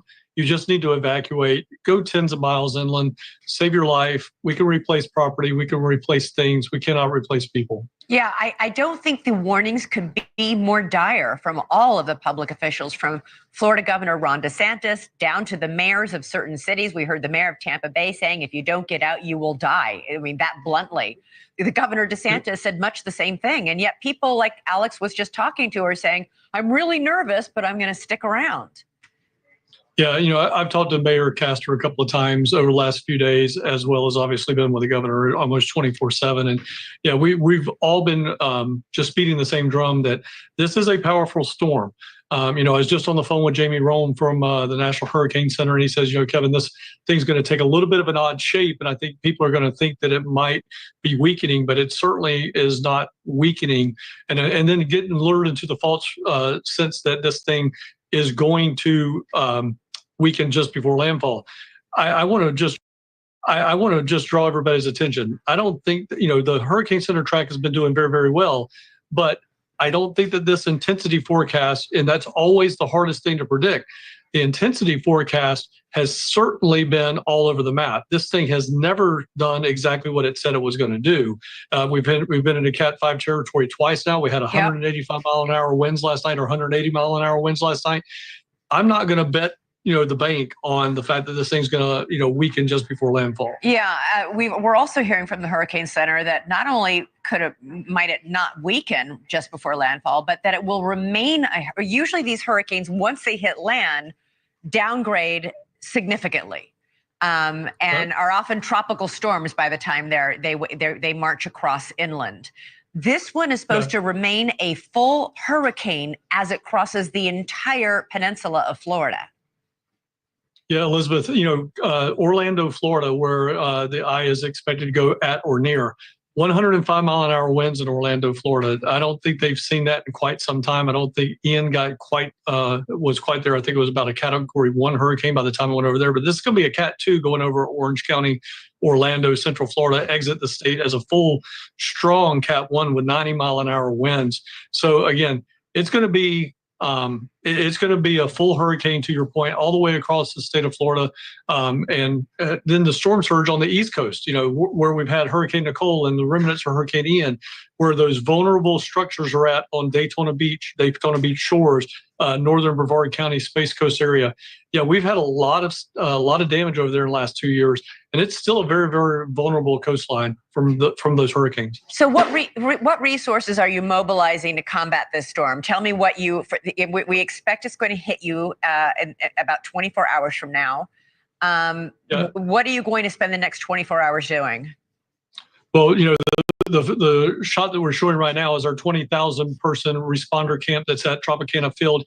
That's only rated to 110 miles an hour. So we are going to start breaking that down today so that we can get out ahead of the storm. But we've got over 43,000 electrical line workers in the area, 8,000 National Guardsmen, 2,000 plus urban search and rescue staff and personnel. We've got hundreds of engine strike team personnel that are going to be coming into the area.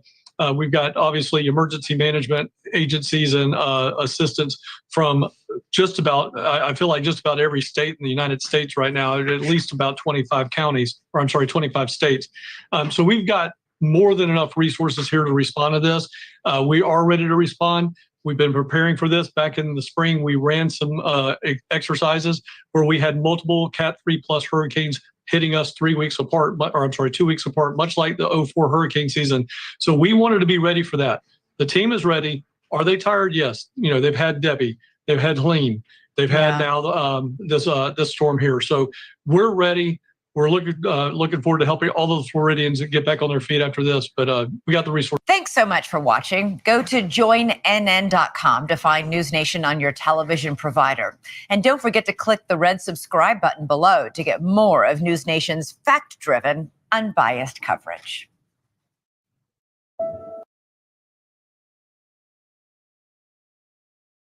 Guys, this is coming in bad. This is bad. Let me see. This was how Florence was. The power behind a hurricane is unmatched. That is true. Most people underestimate the power of a hurricane. The weather people can't even predict it as accurate sometimes, or can't even come close to it sometimes, because it's going to change his mind. Hurricane changes his mind when it gets ready. Good night, everyone. I have to be in the office at 7 p.m. Okay, thank you, Miss Tina. Thank you, Miss Tina. You never know. That hurricane is going to change his mind when it gets ready. It'll change his mind before you know it. You be thinking one thing, that hurricane just changed his mind so quick. So they may predict, well, it may go this way. Before you know it, and it flipped and went the other way. Yeah. It's going the other direction. Yeah.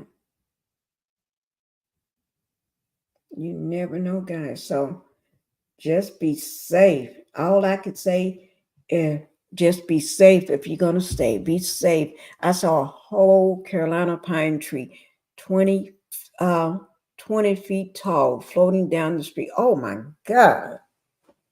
They have some 100-year-old trees that got messed up from this last storm. I can't remember what news outlet I was watching, but they had 100-foot trees that was gone. But some residents, they still refuse to go. So we're gonna look at that. And this is just 2 hours ago. So if it was 2 hours ago, that means this just I've been on an hour and 40 minutes. So just about almost the same amount of time I've been on. So all I can say is, for the ones that's getting out and you ain't got out, let your family know. Call your family. If they don't know, if you have your phone charges, just get out. Even if you don't have the money to go to a hotel or go somewhere or Airbnb, you may not have money for that. You may not know nobody where you got to go to get out. That's okay. That's okay. A lot of churches would take you in, or ask where's the nearest place where you can go if you're getting away from the storm, Hurricane Milton. Someone would direct you. Someone would direct you. And I know people would open up their homes to people that's trying to get out of the way of this storm. Yeah. So there's always someone that's willing to help when you're trying to get away from one of these big storms like this. I just don't know what to do and how to say it. But the fact that I'm helping to cover this is something that I know I can do. Although I'm supposed to be resting, I know I can do this. Like I said, I'm just going to be laying in bed. Just laying in bed. We're going to get this started while I'm just laying in bed. Yeah. Yeah. I'm going to show you all another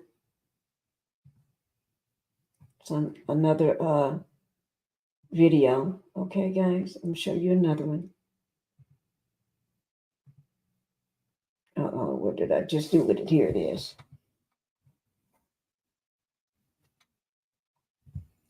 Let me just cast it to you so you all can see it. Let me just see. Yes, okay. Here we go, guys. Milton is barreling toward Florida. The storm spent part of the day churning near Mexico's Yucatan Peninsula. And this is the result: strong wind and flooding. After briefly weakening, Milton has regained strength once again. The storm has been upgraded again to a Category 5 hurricane. In Florida, it's a race against the clock, not only to board up homes and evacuate, but to clean up debris left behind from Hurricane Helene. Now, Hurricane Milton, a Category 5 storm, will make landfall on Florida's west coast.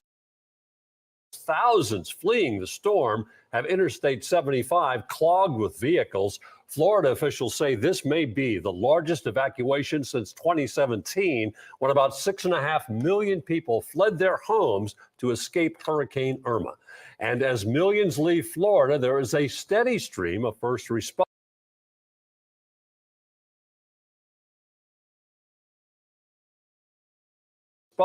headed toward that danger. We're taking a look at video here of dump trucks. As you see, they are arriving on Florida's Treasure Island as the state races to remove the debris that has been left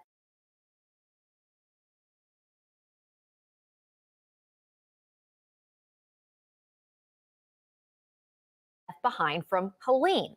Now, first responders, they are also headed south. Our crew in Florida spoke with one man actually on his way back to Florida from Tennessee. He's racing to make it home to his family to help them ride out the storm. You truly never know what to expect with the storms. It gets really nerve-wracking, especially for homeowners. You know, my mom's a homeowner, and that stuff puts everybody on edge. You know, especially the unpredictability with hurricanes. You never know where they're going to turn last minute, where they're going to be headed. Hurricane refugees have filled hotel rooms in Orlando, usually occupied by tourists, or headed even farther north into parts of Georgia that were unaffected by Helene. People are heading that way as well. And ahead of landfall, our News 2 crew is headed to Florida as the situation rapidly develops. This is Sam Clemente gives us a look at the traffic he passed as people rush to get to safety. So look at traffic here as we're moving on I-75 south. These guys obviously heading north. We're heading to Tampa. We're about 70 miles or so outside south of Atlanta. And most of these vehicles, at least the ones we've passed previously, have Florida tags. So this traffic that's been going on for a while, it goes for miles of these cars stretching, getting out of Florida into Georgia, where we are currently. So it's not just in Florida that you're going to see the bumper-to-bumper traffic. It's well into Georgia as people flee Hurricane Milton, expected to make landfall on Wednesday.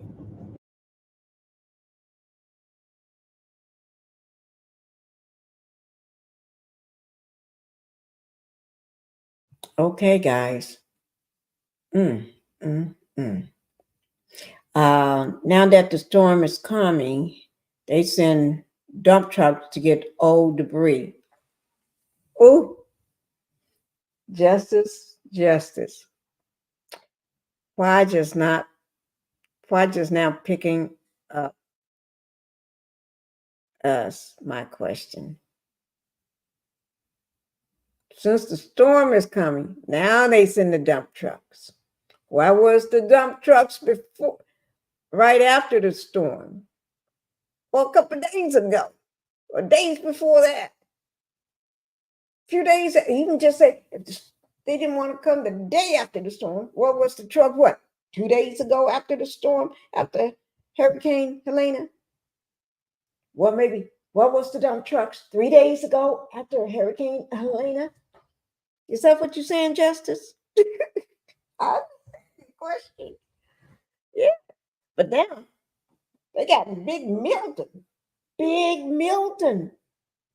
Hurricane Milton is coming in like a big bulldozer, like a big 18-wheeler, a semi-truck coming through. They got to get, but isn't it almost too late for the dump trucks? They better get all that stuff off the roads. Some people, let me just say this now. Some people are driving their cars and they're on the freeway and they're getting stuck because of no gas. They can't find gas to get them out, but they have enough to get as far as they can. And then they get in this long traffic of cars. Then they get stuck. You know what I mean? This reminds me of Katrina also. Oh, wait. This reminds me of Katrina also, how they deliberately left the 9th ward to expire. Oh, my Lord. Yes. That's mean. Yeah. Justice. Yeah. Let me hear your voices. You know what? I'm going to drop this link for anybody that want to come up, that want to talk. Let me just drop this and invite anybody up because we're almost in the. Anybody want to come up? Because I can still show my videos all at the same time. Just remember, if I need to show anything on the storm, then we'll all mute while I do that. But I did drop the link. If anybody want to come up and say anything, because you have family out there, if you want to speak directly to your family or your friends, and or if you want to say anything, or you want to pray for everybody, for their safety, pray for the animals, pray for, the pets, pray for the people, pray for the ones that stand, pray for that they have everything that they need to get hunkered down. Hi, Queen. How you doing, Queen? Hello, beautiful Pinky. How you feeling? I'm doing fine. I'm doing fine. I'm doing what I'm supposed to do. I'm laying. No. The other doctor never said I can't go live. He Right, never as said long as nothing you're about. sitting still, you have to rest. I am. I'm in the bed. Good, good, good, good, I got my laptop in the bed. Yes, I do. Hi, good. Justice. But you know what? They didn't say I can't do this though. But I'm doing what they say. My daughter don't like it, but because she said, "Mom, you got to rest." I am resting. Yeah, and I got some chicken express stuff sitting right here, right beside me. Go That ahead. sounds Hi, good. yes. Hi, Justice. Hi, ladies. How y'all doing? Hi, doing good, Pastor. Yeah, Good to see you. thank Yes. you. I came up here, Miss Pinky, just to give you your flowers. I had kind of put a little note in the chat, but I just wanted to let you know that your channel is a information channel, yes, but it's also a personal blessing because there's peace here. You can go anywhere, any channel. It's just so much toxicity and stuff. But when you come here, it's just a peace and a togetherness. And I wanted to give you the flowers because the channel represents the host. And I just want to let you know I appreciate that. It's good to have a place to go. You know how they say back in the day, no place like home? But that's Yeah. how No. I feel when I come here. No All place right. like home. Thank you. Thank you. Thank you. And you know what I try to do? Not just cover all the celebrities, but I cover them too. But I try to Mm-hmm. cover people next door, the people Mm-hmm. across the street from you, people down in your cul-de-sac. Mm-hmm. Yeah, Everyday life. Everyday life. yeah. And we Mm-hmm. are having a storm, and this is a big deal. This is a Mm-hmm. this is a history making storm. It is. Yeah. This is history making. I think the last time they had a category 5, have it been 100 years, 102, 103, I Mm-hmm. think. They said a century. Right. So it's like this is bigger right now. So I better Mm-hmm. copy this. And I said to myself, I've been laying in bed for so long, laying up here. Let me turn this thing on and go live on it. Mm-hmm. I tell you something else, Miss Pinky, just you covering this and the storm being as detrimental as it is, there will be some loss of life. It is no more than from debris, from the water, from the animals coming up, the gators and all that. They was finding them yesterday. So there will be some casualties. And by you doing this here, it kind of like gives recognition to the people that won't even be here when this is over. You know what I'm saying? You're in your own way, you're fighting for them to be recognized, for people to know, for the outside world to know what's happening there. And I think that's a great thing. Thank you. Thank you. Thank you so much. Oh, I didn't think about it like that. Did you, Mhm. Queen? I didn't think like that. No. I'm glad that Justice did say that because I lived through a couple of hurricanes and Oh I my was just God. thinking that earlier before we came up that this is very important to Mhm. know because everybody has a story, whether they Mhm. just missed getting hit by a hurricane or had to ride it out. It's good to Mhm. know that and to be, prepared. It's, nobody wants to Yeah. think Mhm. about, I might not make it, but Mhm. it's true. It's very, Mhm. very real. Just quick experience from personal view, my bird's eye view, during Matthew, just what, 10, 11, 12 years ago, Mm-hmm. Mhm. it was raining sideways Hmm. Right. and the water came up so fast. We were in a 4-story extended stay hotel and it was all the way up to the 3rd floor. the next day. Like we went to sleep, woke up like 6 hours later, sun came up, everything was underwater. Oh my God. So luckily, me and my babies could swim. So we got Mhm. everything and we swam, jumped in the boat, and they scooped us out of there.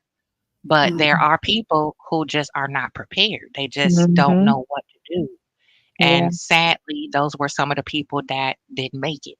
And Mhm. that's a very good point to understand because we need a lot of compassion and patience for each other now. Mhm. Even Mhm. ones you might be in Canada, I may never touch you, right? Mhm. But Mhm. people run as far as other countries to get out of here. You Mhm. know, I know people who went up the coast to New York and jumped over to Cuba, Mm. just to get clear of the path. And it's very real, it's very scary. And we Mhm. definitely need to give homage and respect to Mhm. those that we might have to say goodbye to, Mhm. That's right. It's not yeah, it's That's not right. something we wanna really focus on, but it's a reality. Yeah. And I It's tell a you reality. one other thing that people don't normally think about, that nothing is just happening. Storms cannot even exist without the finger of God. Without Right. And that's a God plan in everything that's happening. He has a plan, but he see the future. He knows what he's accomplishing, even though we may not understand it. And it may Mhm. be devastating to us looking on, but we have to kind of, I think, to maintain our peace is know Yes. that there's a power greater than us. There's a Mhm. power greater than this storm that's in the midst of this storm. And so Mhm. nothing will happen except he allow it to happen. Yes, And yes. call us, we take time, when Miss Pinkie taking time to show this storm, that some people say, oh, she's just showing the storm. No, no, no. You are bringing us to reality. It could be us, but for the grace of God, it could be us. Mhm. And who knows when the next storm come and where it's going to come. And if you haven't extended compassion and empathy and prayer for others, what Mhm. are you expecting it for you and yours? Right. All right now. You're preaching now, Pastor. Mhm. True. Mhm. She is. Because when you go through a very serious thing like this and God blesses you to be a survivor, Mhm. you know, it Right. shows you not only what God made you of, Mhm. but it also shows you exactly how easy it is to be kind and show love. Mhm. Mhm. Mhm. It's just a reminder of how I think it's a tap on our shoulder when we get these Mhm. big storms Mhm. like this. It's God tapping us, going, "Hey, Mhm. Mhm. you Mhm. forgot who was in charge here, right? Mhm. Yeah, and you I'm gonna forgot show where you a little you trick." forgot where you came from, and the Yeah, I'm people who through. have, like you, who have been through something similar to this, at a certain hour of the night what you're thinking, what those people are thinking, what the mother is praying about. You've been through it, and so that causes you to pray more realistically. Where somebody else praying, oh, I hope they say they house. You praying, our Lord, give her peace. Let her know her children gonna be okay. Even though the family is divided and separated and one over here and over there, Lord, let them know that you with, Yes, the actuality, the reality of it. So it yes, gives you a whole different viewpoint in your prayer life for those people. yep. Mhm. That's true because I was all by myself. One of my babies was kidnapped by social Mm, services. The other one was mm, in another state because I sent him to get out the way so he wouldn't have to be homeless with his mama. Right. mhm, And I was by myself. I can tell you about them FEMA cots, the FEMA meals, Salvation mm, Army, whatever mhm, you want to know, I could tell you. But you mhm. better believe I did not care about a stitch of property. Thank you. That was the last thing on my mind. I said, as long as I make it through, God, if you bring me through this in one Mm, piece, you mhm, better believe I'm gonna do Right. everything I can do. If we have to do this again, I'm do everything I can do to help as many people as I can. Because mhm, afterwards, Mhm. we sometimes are so desensitized to trauma. mhm, mhm, We hear the arguing next door. We see the gentleman down the street beating up his wife. We see the kids mhm, fighting, and Mhm. we go, "Oh my goodness, that's just the neighborhood." And then mhm, we move on. But you're traumatized from that. mhm, Afterwards, it's very important too to care for yourself and be gentle with Mhm. your people and yourself, because I'm still Mhm. decompressing and trying to process all of that. 2 hurricanes in a row. Mm. I was lost when I say everything, I didn't even have a hair tie to pull up Mm. my hair. Okay? I didn't Mm. have a rag to take a bath. Mm. Mhm. When I say everything was gone. Mhm. So Mhm. after that, it's a lot on a Yeah. psyche when you Mhm. have to rebuild from 0. That takes a Mhm. lot a toll on your psyche, your Mhm. nervous system, and your health Mhm. if you don't watch Mhm. it. Mhm. So this is very important for people to see a peekaboo into Mhm. what's really going on and try to put your mind what would you do? What would you Mhm. be doing now? You Mhm. know? And people's character comes out in a disaster now. You get to Mhm. beat the devil too. Mhm. You're right. Mhm. Yes.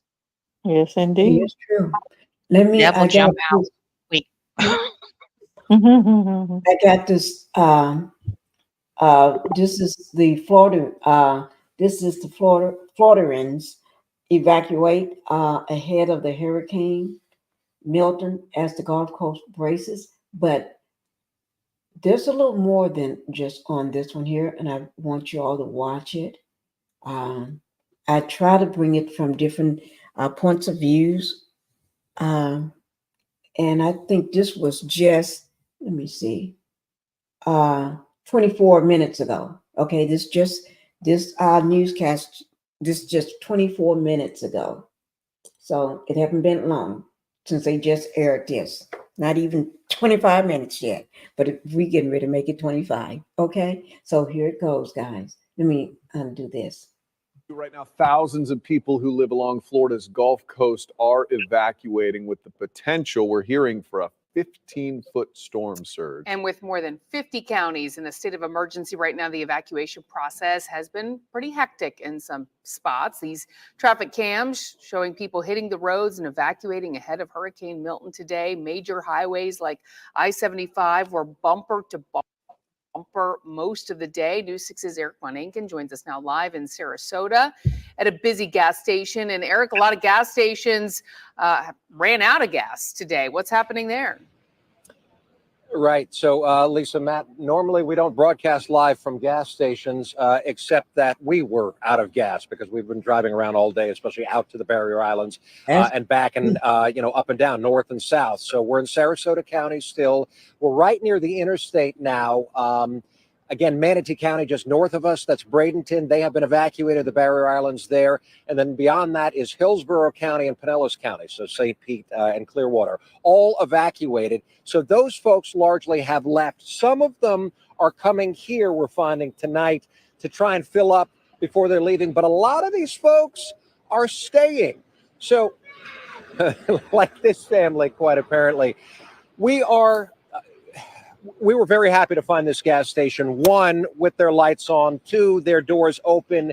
3, you can see there's people inside there getting food. It's one of the few places that you can still eat around here in Sarasota County. And 4, of course, the big one is that they still have gas. So the ambulance is over there. I just talked to one of the drivers of that ambulance in the front. So they drove down here from Chicago. Their ambulance company sent them, put them in the ambulances and said, go down to Southwest Florida, at least start there, because those folks are likely going to need help. Well, as you could imagine, leaving Chicago was no big deal. Driving across most of the country, they found plenty of gas. When they got here, they said that's when it got really difficult. So I asked them the question, what does an ambulance do?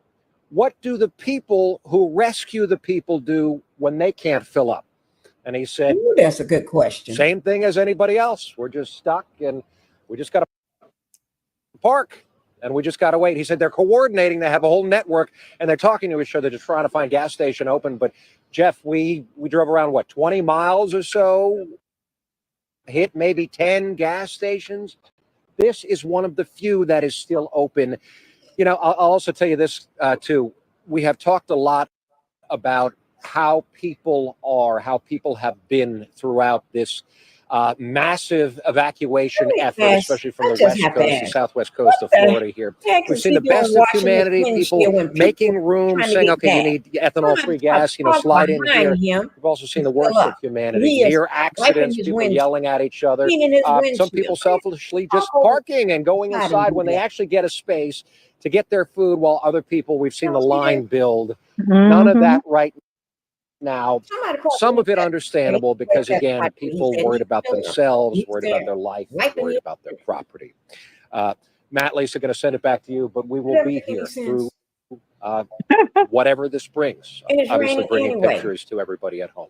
Yeah, seeing a little He bit of is everything scrubbing from them humanity windshields. out there. Yeah, he just staying there. Look at it. Thank you. I'm thinking to myself, first of all, somebody needs that spot. Probably somebody waiting to fill up, and you're in the way trying to wash your windshield. But you know what? I'm saying? It seemed like the people who are over managing the cities, I don't know, are they ignorant or what? Because my common sense tell me, okay, we got a category 5 coming. We asking millions of people to leave. We don't have gas. So why not have trucks already there at each gas station to refill as they empty without them having to wait? The gas station got to close down because they don't have gas. People got to try to make it from that empty gas station to another one somewhere, somehow to get some gas. Why not, if in the time of the emergency, have 2 or 3 truck loads of gas on site at each station, particularly on the route out of there, since you're telling us to leave? Put trucks there with gas so that they can easily be refilled as the stations run out and people can continue to fill up and evacuate. Right. I just don't understand what's so hard about doing stuff. Well, that's what God said, decent and in order. Do it decent and in order. And they do the decent, but they forget in the order. And Pastor, like I said, the devil shows up in disasters too. Mm-hmm. Mm-hmm. You see how they did the Ninth Ward. They did Mm-hmm. Onslow County, where I am, the same way. They did Cumberland County. We had no relief through Matthew. That was the first hurricane. And I had no idea. I came from Chicago, moved here to help my daughter out, had no idea I was walking into the eye of a storm. It was brewing all that time from November 2014 to the following year, 2015. That storm ravaged Fayetteville. It took us 5 hours to find a road that was clear where we could leave. These are the rescue people now. Right. And what they had to do was bring a chopper in with the Forest Preserve crew, the Coast Guard, and lift with a chopper and a crane some of the trees and debris out the road so the cars could, wind through the debris and get out. There were roads that were literally washed away, literally just gone. So a lot of it is ego, a lot of it is incompetence, a lot of it is just plain old fashioned racism. They feel like if we don't send relief, then that'll take care of the rest, in so many words. Because I heard it with my own ears. I was a first responder in Katrina, much like what you saw those ambulance doing from Chicago. So we were in medevac choppers. And when we landed, it was so wild. The Marine Corps was there and they met us with pew-pews. And they were handing out government issued pew-pews to the medical team so we could protect ourselves to go into the dome to extract the people out of there. Ooh. That's how bad it was. Yep. Oh my God. We got another one, because most people don't think about this. People running out of gas.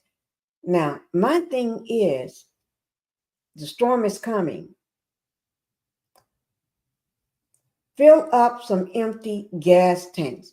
Or it may be, if you don't have an empty gas tank, it may be time for you to go buy an empty gas tank. Fill that sucker up. And you can put it in the back of your trunk. You can put it in the back of your trunk or whatever, wherever you need to put it. And take it with you. Don't just fill up your car.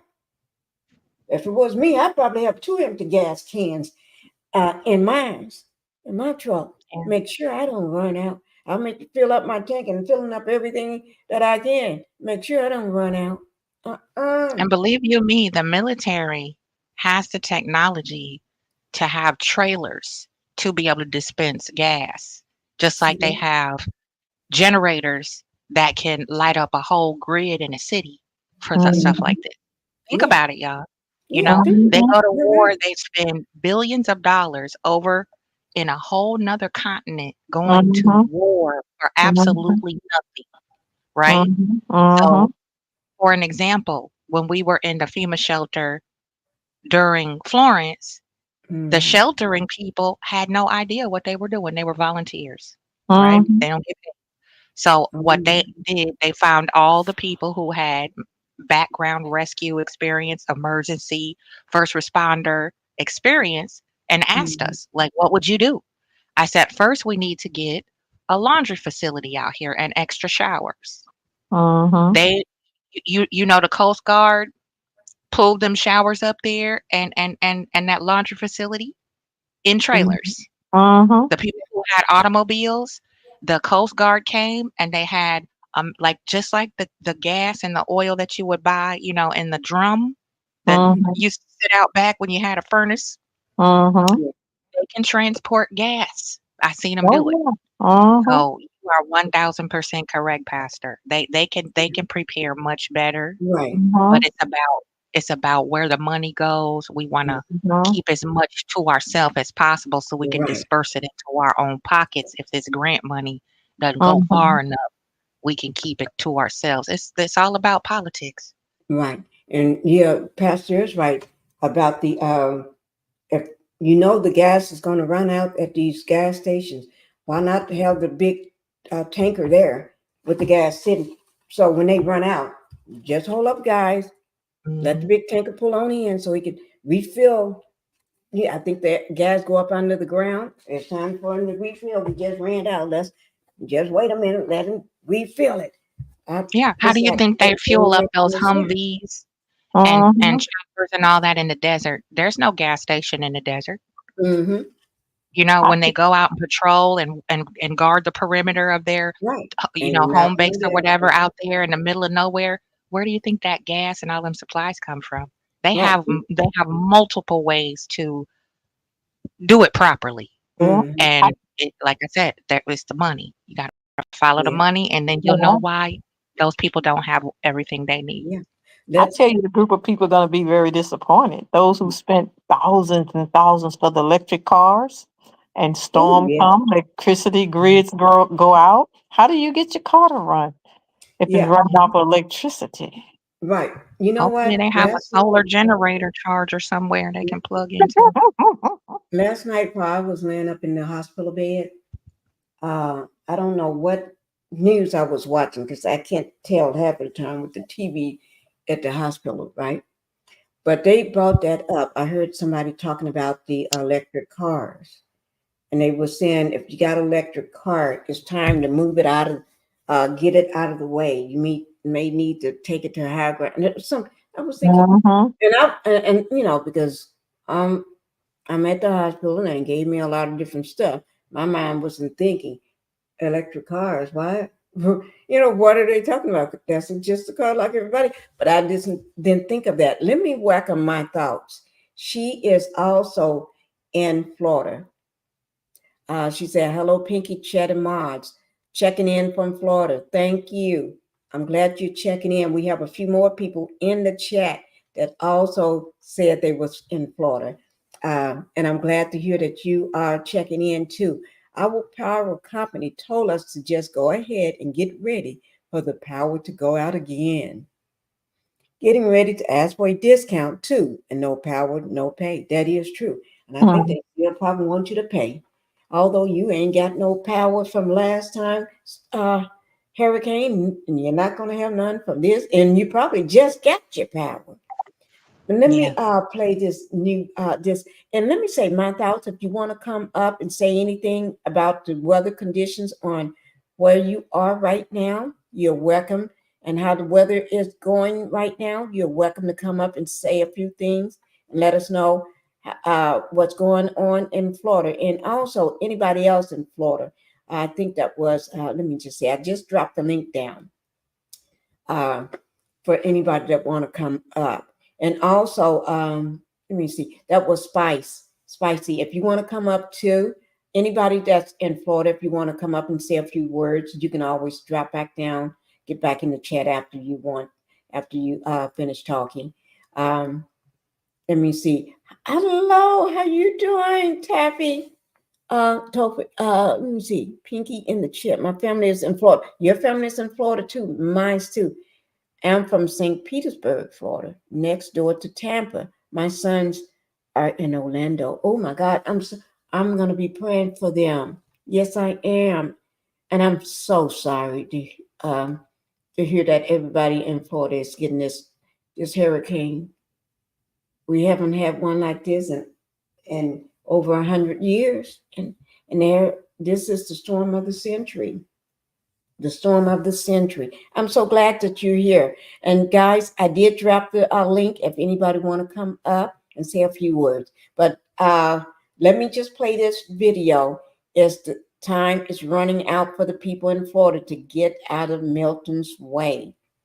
And this video is new, guys. This is only 2 hours ago. And this video happened while I was been on my live, because my live is 2 hours and 16 minutes.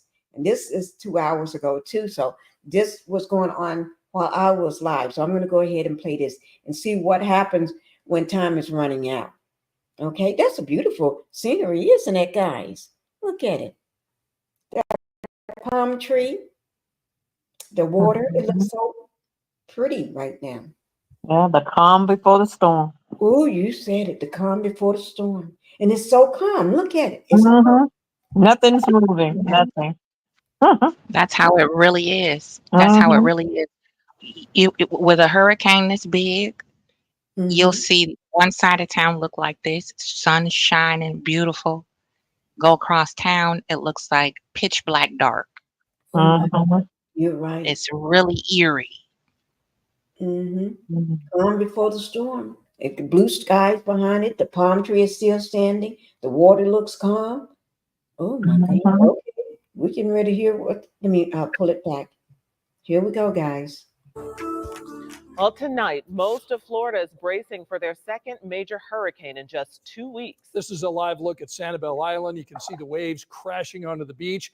Little wind blowing the palm trees right now. We are still more than 24 hours away from Hurricane Milton slamming into Florida, where it's expected to bring 15 feet of storm surge. Thanks for inviting us in. It's 5 o'clock. I'm Scott Swan in tonight for Anne Marie. And I'm Felicia Lawrence. Time is running out for people in Florida to get out of Milton's path. Right now, it is a Category 4 hurricane bordering on a Category 5. Look at this. The heavy rain and strong winds it brought to Mexico's Yucatan Peninsula. The videos we're showing you here are coming from a hotel in Cancun, Mexico early this morning. You can see lightning and heavy rain falling on the beach. And now people who live in or around the Tampa area are trying to secure their homes and businesses. You can see the precautions they're taking on Madeira Beach right now. This is with the storm still hundreds of miles off the Gulf Coast. And 1 million people are being told to get out of the storm's path. And our Samantha Johnson talked to some of those Hoosiers who are facing evacuation. Sam? Yeah, we've heard from so many Hoosiers who are in Central Florida right now. Many of them have evacuated. Others have decided to stay for what could be one of the most catastrophic storms in recent memory. Right now, mandatory evacuations are in effect across Florida's Gulf Coast, including in Bradenton, where Sean Heinen from Indy just finished 8 hours of storm preps on his new home. I taped all the doors off and put sandbags on all the door entries. I picked up everything in the house on the first floor. Tonight, Heinen is on the road, leaving his home behind, headed to safety in Naples, and not taking any chances after Hurricane Helene. But this one looks to be a direct hit, unfortunately. So Morgan Ashley is from Carmel. She's lived in Sarasota for 6 years now.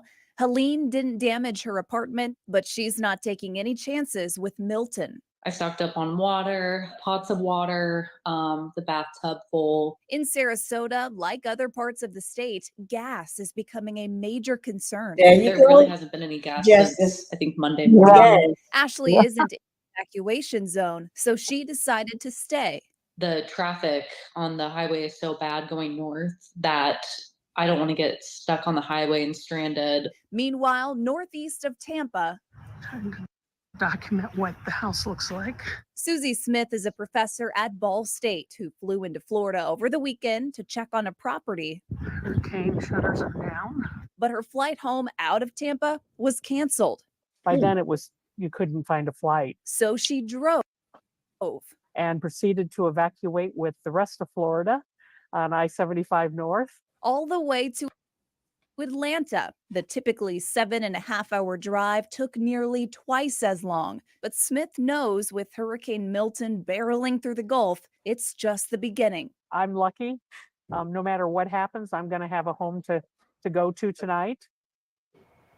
We are certainly thinking about all the folks in Central Florida tonight. Listen, if you have family or friends who are there, we want to remind you, Tampa Airport now closed. Sarasota Bradenton Airport now closed. The Orlando Airport, they are stopping commercial flights tomorrow morning at 8. So anyone who still needs help, anyone who might still be stuck there trying to leave, is asked to contact your airline directly. Yeah, good advice, Samantha Johnson. Thanks so much.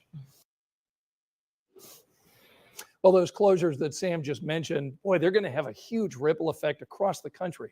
Look at the screens. This is what we're seeing right now, and we're talking hundreds of canceled flights and even more delayed at some of the biggest airports nationwide. Now, some are still on time, though, right now, but that's likely to change. And we're, of course, tracking things closer to home as well as for what the impact is with Indianapolis as well. Landfall still coming tomorrow night? Yes, late tomorrow night, very early Thursday morning. We get an update at 5 o'clock. So this is now back up to a Category 5 hurricane. Okay. And we notice a little bit of a shift to the south in terms of the latest track. So I'm going to walk you through the new information from the National Hurricane Center that came in just minutes ago. Winds are now up to 165 miles per hour. The position just north of Cancun, and it continues over the warm, open waters of the Gulf of Mexico. It is expected to continue to be this Category 5 for the next several hours before perhaps weakening a bit to a 4, then to a 3 as it gets ready to make landfall. This is the new track from the National Hurricane Center. This time tomorrow, we expect it to be down just a bit to a Category 4 and then expected to make landfall thinking around 2 a.m. Thursday as a Category 3, perhaps just to the south of Tampa. That's the shift we're seeing, but then still a Category 1 hurricane as it moves across the state of Florida. They're going to be dealing with tropical storm force winds as early tomorrow morning as the outer bands start to move closer to the west coast of Florida. In addition to tracking the winds, we're tracking that rainfall potential that in a lot of locations, especially across the northern sections of the state, may exceed a foot of rain. This is forecast rainfall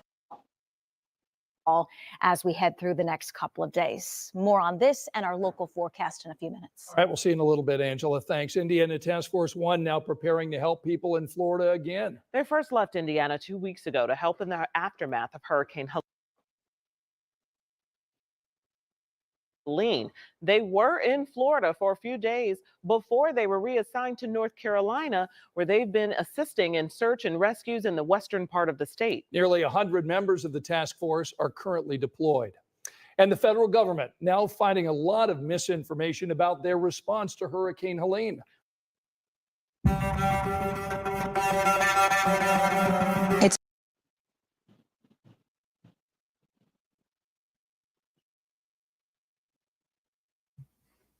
Okay, guys, thank you. Let me just, let me see what Taffy, she said. My family is in St. Petersburg, did listen, and they evacuated. Thank you. I'm so glad to hear that. Oh, I know and that gives you peace of mind as well. I'm glad your family did evacuate. Thank you. That's from my thoughts. Guys, it's it's going to be horrific. It's just, I just don't know how to explain it. And we are still, when I say we, it's not me, but people are still living and trying to figure out the hurricane we just had. That hurricane, I mean, Helena just took and just tore up everything. And it was just a 3. Roads are torn up. Homes are gone. So much debris on the roads. All this debris could be used as weapons in a storm. Projectiles that can go through brick walls, go through windows, go through your car. Can knock down trees on your house, on your car. You're trying to get out. It could raise the waters up where your car starts floating. You're in your car with your whole family. You know, anything can happen. Your pets, you know. So let's take this seriously. This is a serious storm. Go ahead, Queen. We're gonna Queen and then Justice. Go ahead, Queen. What do you have to say? Yeah, it's true. As far as evacuating, very important to do everything that the local authorities ask you to do. They will arrest you and put you in jail for your safety. I watched my neighbors go to jail because they did not want to evacuate. I watched them scooping people off the street, walking around, you know, taking videos and getting their own little personal kayaks out and just kind of perusing around like there wasn't nothing going on. And there are sinkholes that happen when whole cities flood like that. And it starts off like as if you pulled the cork out of the drain and you see the little swirl, and then it gets bigger and it will suck you underneath that water and you will drown. Oh my So, you know, Lord. the water has to go somewhere, right? So Yes. if the authorities ask you to leave, don't let them ask you twice. They will come back and they will take you to jail for your safety. Because So they it's ain't got very time to play important. with you. Yeah, and then you don't want to go to court after a hurricane. I'm telling you that myself from experience as well. It's no fun. So please, safety first, people and pets. That's all you got to worry about. Don't worry about your stuff. Don't worry about them baby pictures. As long as you still got the babies, that's all that matters. Because I cried my eyes out. I lost first haircuts. I mean, everything you can think of from the birth of a child, you know, over their milestones. I lost all that. But thank goodness God spared us. So we Yeah. have each other. You know what I mean? So get out. Don't worry about all that stuff. You can fix it, right? If you can't fix it, start over. But just do what the authorities ask you to do and be kind. Be kind and try to be patient. I know it's hard when you're scared, people panic, but try to be gentle and get out. Just go. Yeah. Shalvey said some streets are still flooded.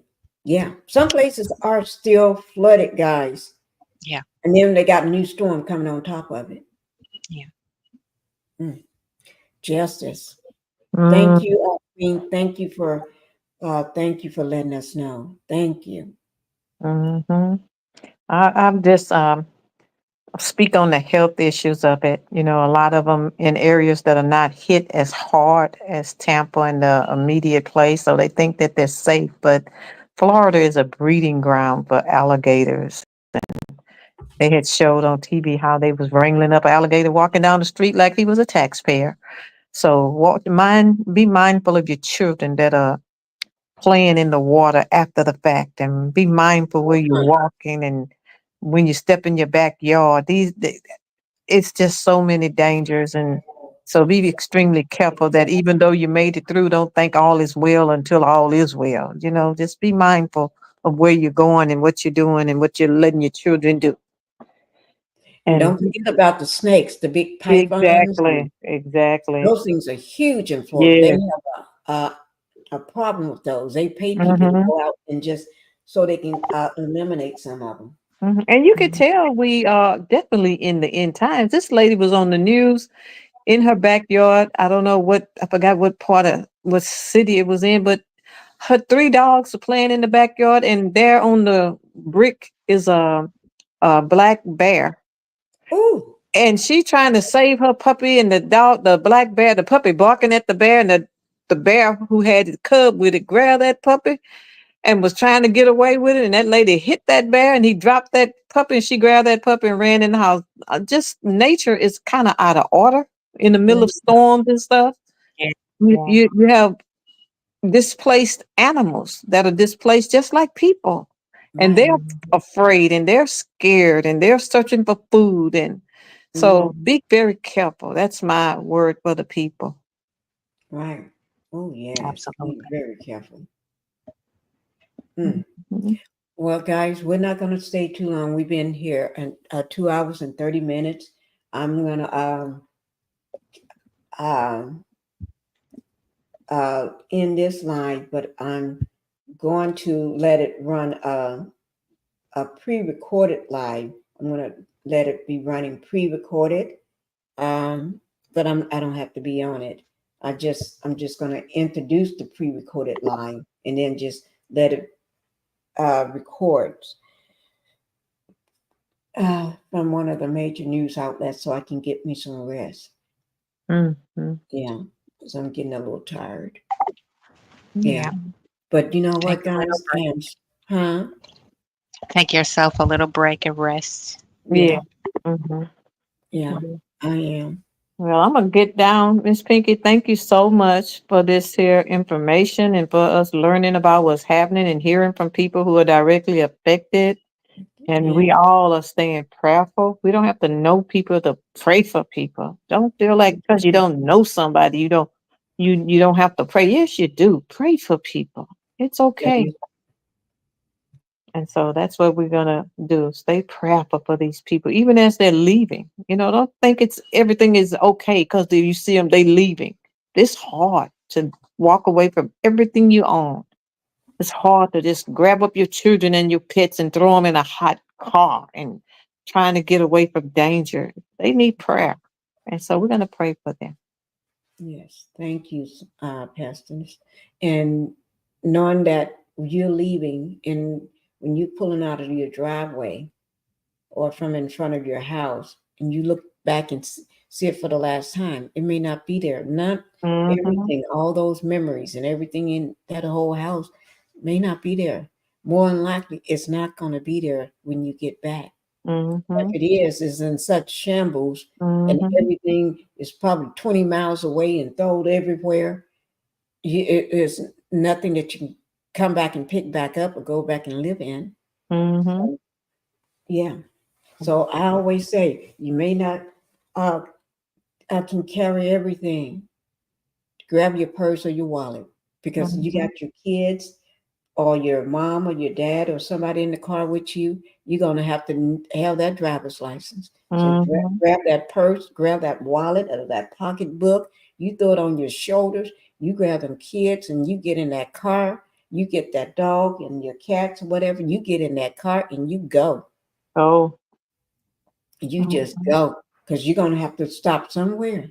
And before this hurricane, guys, one thing my son mentioned last night to me, he was telling me, he said, Mom, because, I was watching so much because, have nothing to do but watch TV, right? Because you lay down all day in the bed. He said, Mom, let me say this, that because I was talking about they better make sure they got their credit card.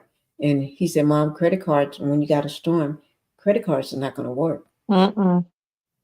He said, checkbooks are not going to work. You can't write a check because they have no way to verify a check. That's right. Credit card, you have to have electricity for a credit card for those machines to work. He said, without power, none of that cash is king.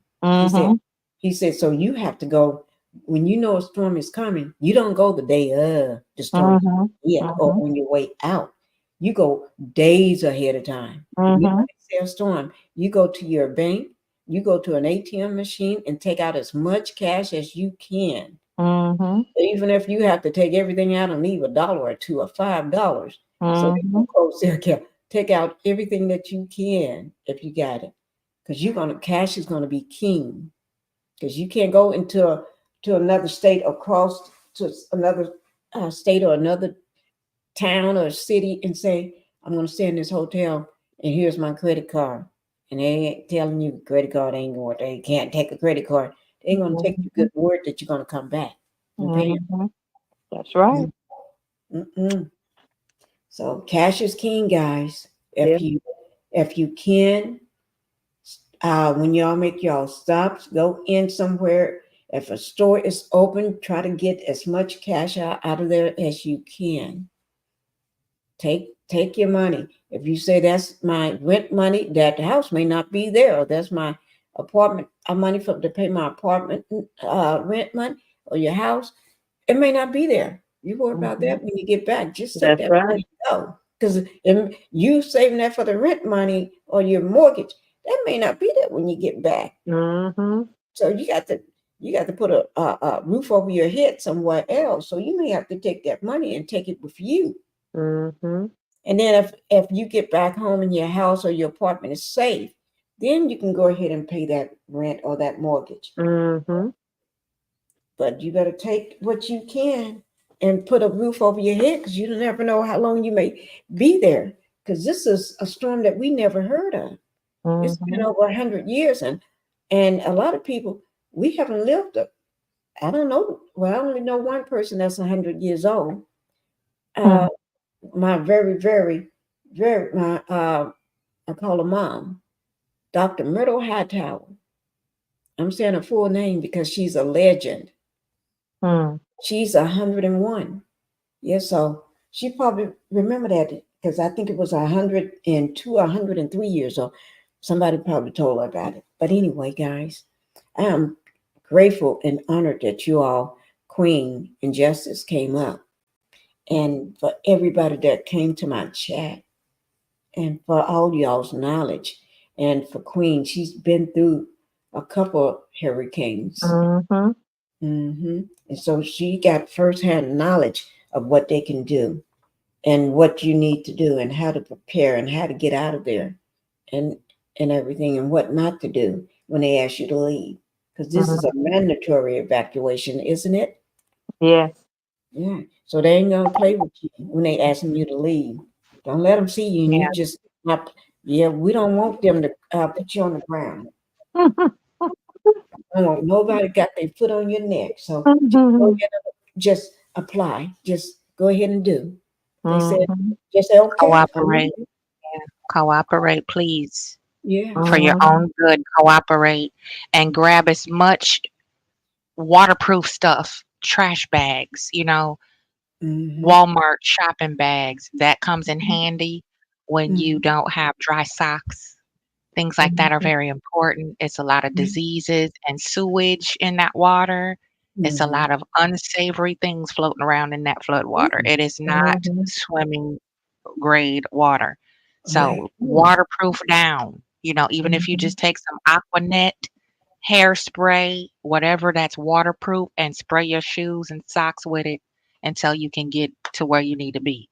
It's a lot of little things that you can think of, and to share the information so that people try to make the best of it. Nobody wants to be going through this, but we try to make the best of it with little things to make life a little bit easier while you're waiting for God to calm down, because he's not pleased with us. I wonder where they're taking the prisoners. They didn't mention any of that on the news. What about the prison facility? What are they doing about that? Yeah. Just as you're thinking about, y'all, we're thinking, you said the prisoners, and then you said the homeless. Yeah. Queen said your pets and your dogs. Yeah. Yeah. Those are Yeah, they have special auxiliaries who handle the prison. They have an evac plan for disasters where they'll, share and bunk up with other, facilities that have room, and a lot of times, sadly, like with Katrina, they leave them there. So when the power goes out, they're free. But now, wait. Say that again. Explain that. Go back over that one. I missed I don't want that to go over their head. What did you just say? For Katrina, it was so Mhm. poorly orchestrated. The Yeah. power went out, in the jails and the prisons down there, and all of those inmates were free. That's Mhm. why we Well, needed. since That's that why we whole needed armory to get into the dome Mhm. down there, because the okay, inmates because were in there. There was because criminals in there. they You can't know. Mhm. close the doors. They can't close the doors. The doors can come open. You Yeah, can't they lock them up. automatically open when the Ooh, Mhm. power goes out. Yeah. Yeah. And mm. some of the guards at the dorm happened to run into some uh evil uh prison what they call them, prison staffs, and they ran them down trying to beat them up and stuff like that because they had treated them so bad while they were locked up. And now here you are at this dome and underneath these bridges with us. Ooh, Yeah. Yeah. Yeah. Facts. There's a lot going on. Facts. Mhm. 100% facts. God, Mhm. God is amazing. He God, is. God will cover you and take care of you in the Mhm. middle of Mhm. the type of danger. All it takes is Mhm. an ounce of faith, Mhm. and Mhm. love will get you through anything. Yes, It it might not will. fix it, heal it. It might not do Mhm. it what we want it to do, but it will Mhm. motivate, give you the fuel to survive. Mhm. Love Mhm. will get you through anything. So don't I don't want to see I just pray that people don't do what I saw happen to Mhm. me and many other families who don't have a lot of Mhm. resources. Yeah. There's Yeah. people who live in Florida who don't have any family, people who, Mhm. they don't have money, they don't have income, That's right. and when you are outside, mm-hmm. if it could take you out of here. So Yeah. kindness is the way to go. If you got a Mhm. little extra shed or a tent you can put a couple of people up in your backyard until them flood waters go down, be kind. Mhm. We're just trying to make it. We just want to see another day. We Mhm. want to see the other side of this storm. So Mhm. cooperate, waterproof, throw it all Mhm. in the trash bag, get whatever you can carry, your cell phone, your keys, the things that are important, your Mhm. important documents. Stick it Right. in a Ziploc bag and run. Just take care of Mhm. yourself and make sure you Mhm. look out for the vulnerable. Look out for Mhm. those elderly and those babies, Yeah. mamas with multiple toddlers. Take care of each other because they don't know Right. what's going on. All they know is they're terrified. Mhm. So it doesn't hurt. If you're a mother, experienced mother, you see that new mother struggling with them babies, go over there. Please help her. Help her. Right. Help Mhm. each other. Love each That's other. That's right. the only way we're going to get through this. That's right. Ooh, Mhm. Lord, I did not know that. Thank you, God. It do make a lot of sense when you said it. Oh Hmm. my God. That Mhm. you have to have power. And if there's no power, Mhm. it's don't work in the prison too. I didn't even think about that. That's Yeah. right. That it Yeah. happened here in Jacksonville when JPD, the jail went without Mm, power. Their generators were not mm, on the top of the building. They were Mhm. under the crawl space in the jail. And a lot of people had to be reapprehended just right here in little old Onslow County. Yeah. Mhm. And, it was a lot of things took a uptick. Like, a lot of women were getting grabbed up. You Mhm. know, when you go into the public restrooms or in the larger sheltering places, like they use a high mhm. school gymnasium, for Yeah. example. When those lights go out, they're out. They're out. That's right. And it say I want to get up to go use the restroom or brush my teeth or whatever. It's dark. You can get snatched up. Mhm. So Mhm. it's real. It's very real. Keep your Mhm. eyes peeled. You know what I'm saying? Mhm. Pack light. And keep your children close. Yeah, Keep the keep them. children close. Yes, Yeah. yes. Mhm. Keep them, because we had a little system. Somebody found out that I used to do daycare work with children, so I Mhm. was like the appointed person to, backup plan when mommy had to go Yeah. to an appointment or whatever and couldn't take all our babies, I stayed there and we did activities to keep them occupied, because they got Mhm. the energy got to go somewhere, That's and they're right. cooped up, Mhm. they're hot, they're tired. It's not their bed, it's not their familiar environment. Mhm. It won't hurt you to love on a baby and give mommy a Mhm. little break. Yeah, Because Right. I not saw to 2 mention, babies born in the shelter during the hurricane, 2 of Right. them. not to mention some children are special needs children Yeah, that really yeah, can't even reason what is happening. yeah. Their whole routine has been destroyed. Mhm. We God, all trying to get to the same direction, survival. We all have the Mhm. same goal, is to survive. And Mhm. I must say that even though it was a very trying time, once we got settled into that gymnasium, we made it a Mhm. big, gigantic family. Mhm. And Mhm. we looked out. The riffraff and shenanigans that didn't fly. Mhm. Mhm. So I'm blessed and grateful that we were able to make it a decent as possible for Mhm. everybody. That reminds me of what the older people used to say back in the day. Home is where the heart is. And Mhm. Yes. wherever there's heart, the ability to love and care and empathy, that's home. That's why you find some happy people underneath the bridges, more happy there than they were in the big fine houses with family members. Because it's peace. It's The peace. peace under there. You're not listening to all that Yeah, nonsense, yeah, arguing and fussing and yeah, chaos. yeah, Mhm. yeah. Mhm. This was a great outpouring, Pinky. You did an excellent job of bringing this to Thank the you. forefront. Thank you so much.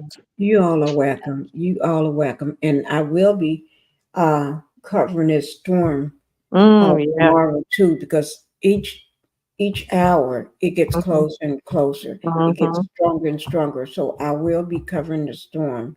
Uh, Mhm. and so don't forget, I will be doing this until the end. I'm not gonna Mhm. just because this got to be covered too. Because Mhm. sometimes the people in our chat, sometimes the people on the panel, or even Mhm. the person that's have the and also Queen also guys is a content creator.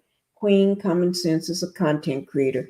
Make sure you all go over to her platform, her channel, and support her. And she's gonna put you to sleep with a soothing voice. Mhm. Mhm. She is and everything.